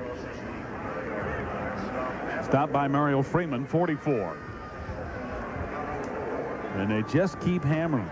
Colorado backs take very few hits before the line of scrimmage, if you'll notice. That's because there's nobody left to come through and hit them. There's either a tight end on them or a big tackle or somebody. Well, this double tight end offense that you outlined on the blackboard in the opening of the telecast really has worked for Colorado today. They have been able to run the ball either way with pretty good effectiveness at all times. They've gone over 300 yards rushing against what had been a very good defense. James Hill, did he make it in? Yes, touchdown, Colorado.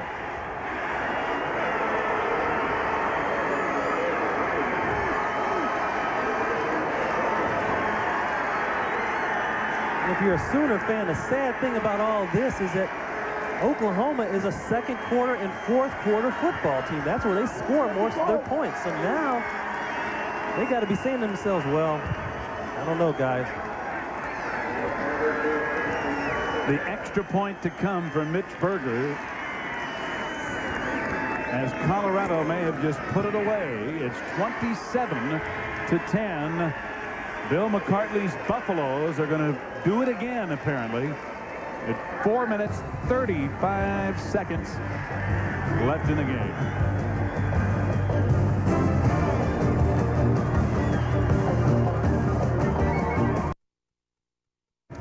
With Nebraska winning today, the Cornhuskers 2-0. So in this game, now with Colorado out in front by 17 late, it looks like the Buffaloes will go 2-0, and they will be the only 2 undefeated teams in the Big 8.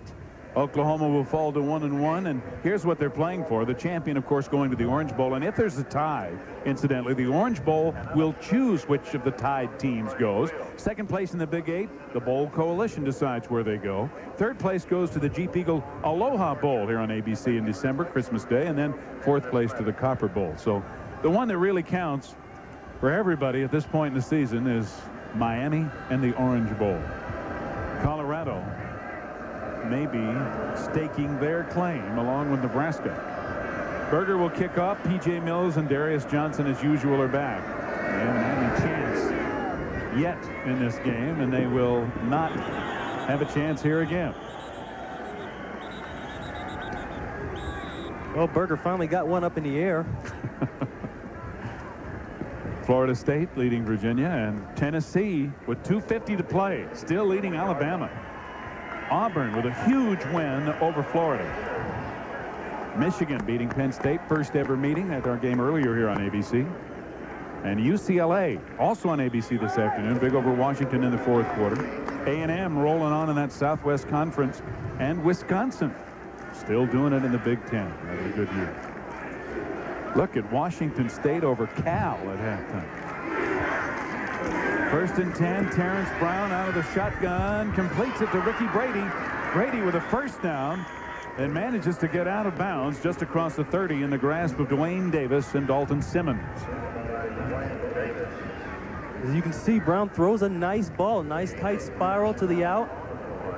Good decision there by Brown. Go to the man who's been most productive for you right now so far in the season as a receiver, and that's Ricky Brady. And again, the injury to Cale Gundy, a concussion. He did regain consciousness. They are x-raying him for precautionary measures. Brown completes it to Brady again. Brady trying to get some yardage, but also wants to get out of bounds and does. He's at the 37. Dwayne Davis again bumps him out. Close but short of a first down. And a reminder, if time permits, be sure to stay tuned for the Thrifty Car Rental post-game report, featuring scores and highlights from all across the country. A big day in college football, a lot of rivalry games, a lot of conference implications, and interesting outcomes. And a few outcomes yet to be decided, both this afternoon and with games tonight. Brown incomplete. Intended for James Allen. John Knutson, the linebacker, had coverage on Allen. 4:05 remaining on the clock. Colorado will most likely be patient. Give the youngster a lot of zones to look at. Put the pressure on him. Make him make the mistake. Doubt seriously if they'll be in any man formation or anything like that, even though in that one they were. You know, it's amazing. Oklahoma looked a little flat in the first half, and it's that week after Texas again. Brown dropped by big number 90 Sam Rogers coming on the blitz. Every year, I don't know what it is, after the Texas game, there's always Colorado, and it's the same letdown. Gary Gibbs and Cale Gundy beating Texas last week for the first time, looking to beat Colorado for the first time, even though they tied last year. And it doesn't look like it's going to happen. But I'll tell you one thing, that guy right there and his coaching staff have done a tremendous job here at Oklahoma getting this program back on track under very difficult circumstances. Chris Hudson breaks by the first defender. He has a wall. Lamb's going to get him. Bumped out of bounds inside the 10. Hudson with a very smart play and an excellent first move. Corey Warren, the only guy that prevented him from going into the end zone. Yeah, that's like the dagger in the back right there, boy. I tell you, we talked about the top of the game, what OU had to do to be successful. One thing was maintaining a balance on offense. They got to that late, but another one was stopping the big play. And this is on special teams. That's still a part of the game. That was the snapper, Clayne Lacrosse, who overran the play a bit. A 34-yard punt, but a 50-yard return. Big plays will kill you. Ask Alabama. Well, Colorado's had a few big plays today, and there was another one. 1st and 10. James Hill. Beavers grabs a hold. Oates comes to help him. But Hill inside the 10. And it's interesting, turnovers, which was the third thing for both teams that they both had to avoid, has really not been a factor today. Nope. And then which stands because Oklahoma, they're +2 in the giveaway takeaway, which rates them 3rd in the nation. And Colorado, they're +1.8 to be exact. That rates them 5th. So both these teams do not give up the football. And we haven't had an inordinate number of penalties today either. But Colorado has controlled the game. James Hill again trying to cut back, slipping and banging down to about the 3. Are they going to say his knee was down? They are. Referee John Laurie is going to say that he slipped down at the 10. So he'll actually lose yardage on the play. This is the hardest situation to play football when you're on the losing end of this deal. Once again, the turf here at Norman. He slips here, but the bad part about this from a defensive standpoint is that he still gets up and has time to get 5-6 more yards. That one will not look good on Monday morning in films.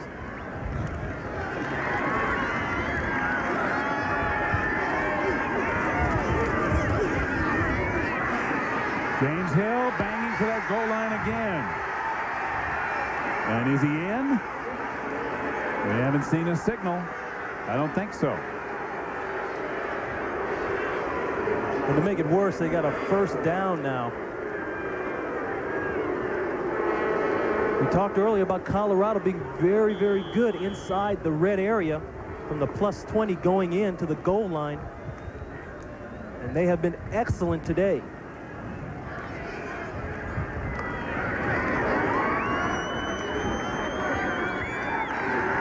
First down and goal inside the 1. Colorado just trying to put a little exclamation point on it, but Hill's not going to go anywhere.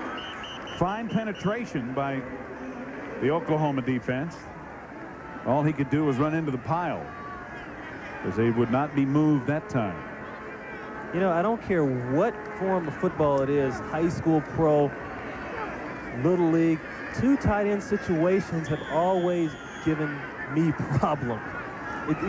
Washington did it for a long time. Buffalo 3 years ago did it when they went to the Super Bowl and kept Thurman back there and ran the football all over the place. It's a problem. I'll tell you what, it's worked for Colorado today. Right from their opening possession, they've been able to move the ball and move it well. James Hill again. He will not get outside. John Anderson with a fine play coming up to cut him off and make the tackle.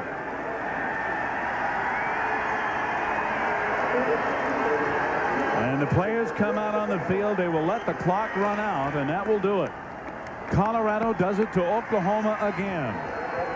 Bill McCartney has now become the winningest coach in Colorado history with his 78th victory. His Big 8 record over the last 5 years, 26-1-2. Colorado and Nebraska, the only undefeated teams remaining in Big 8 conference play. We'll be back.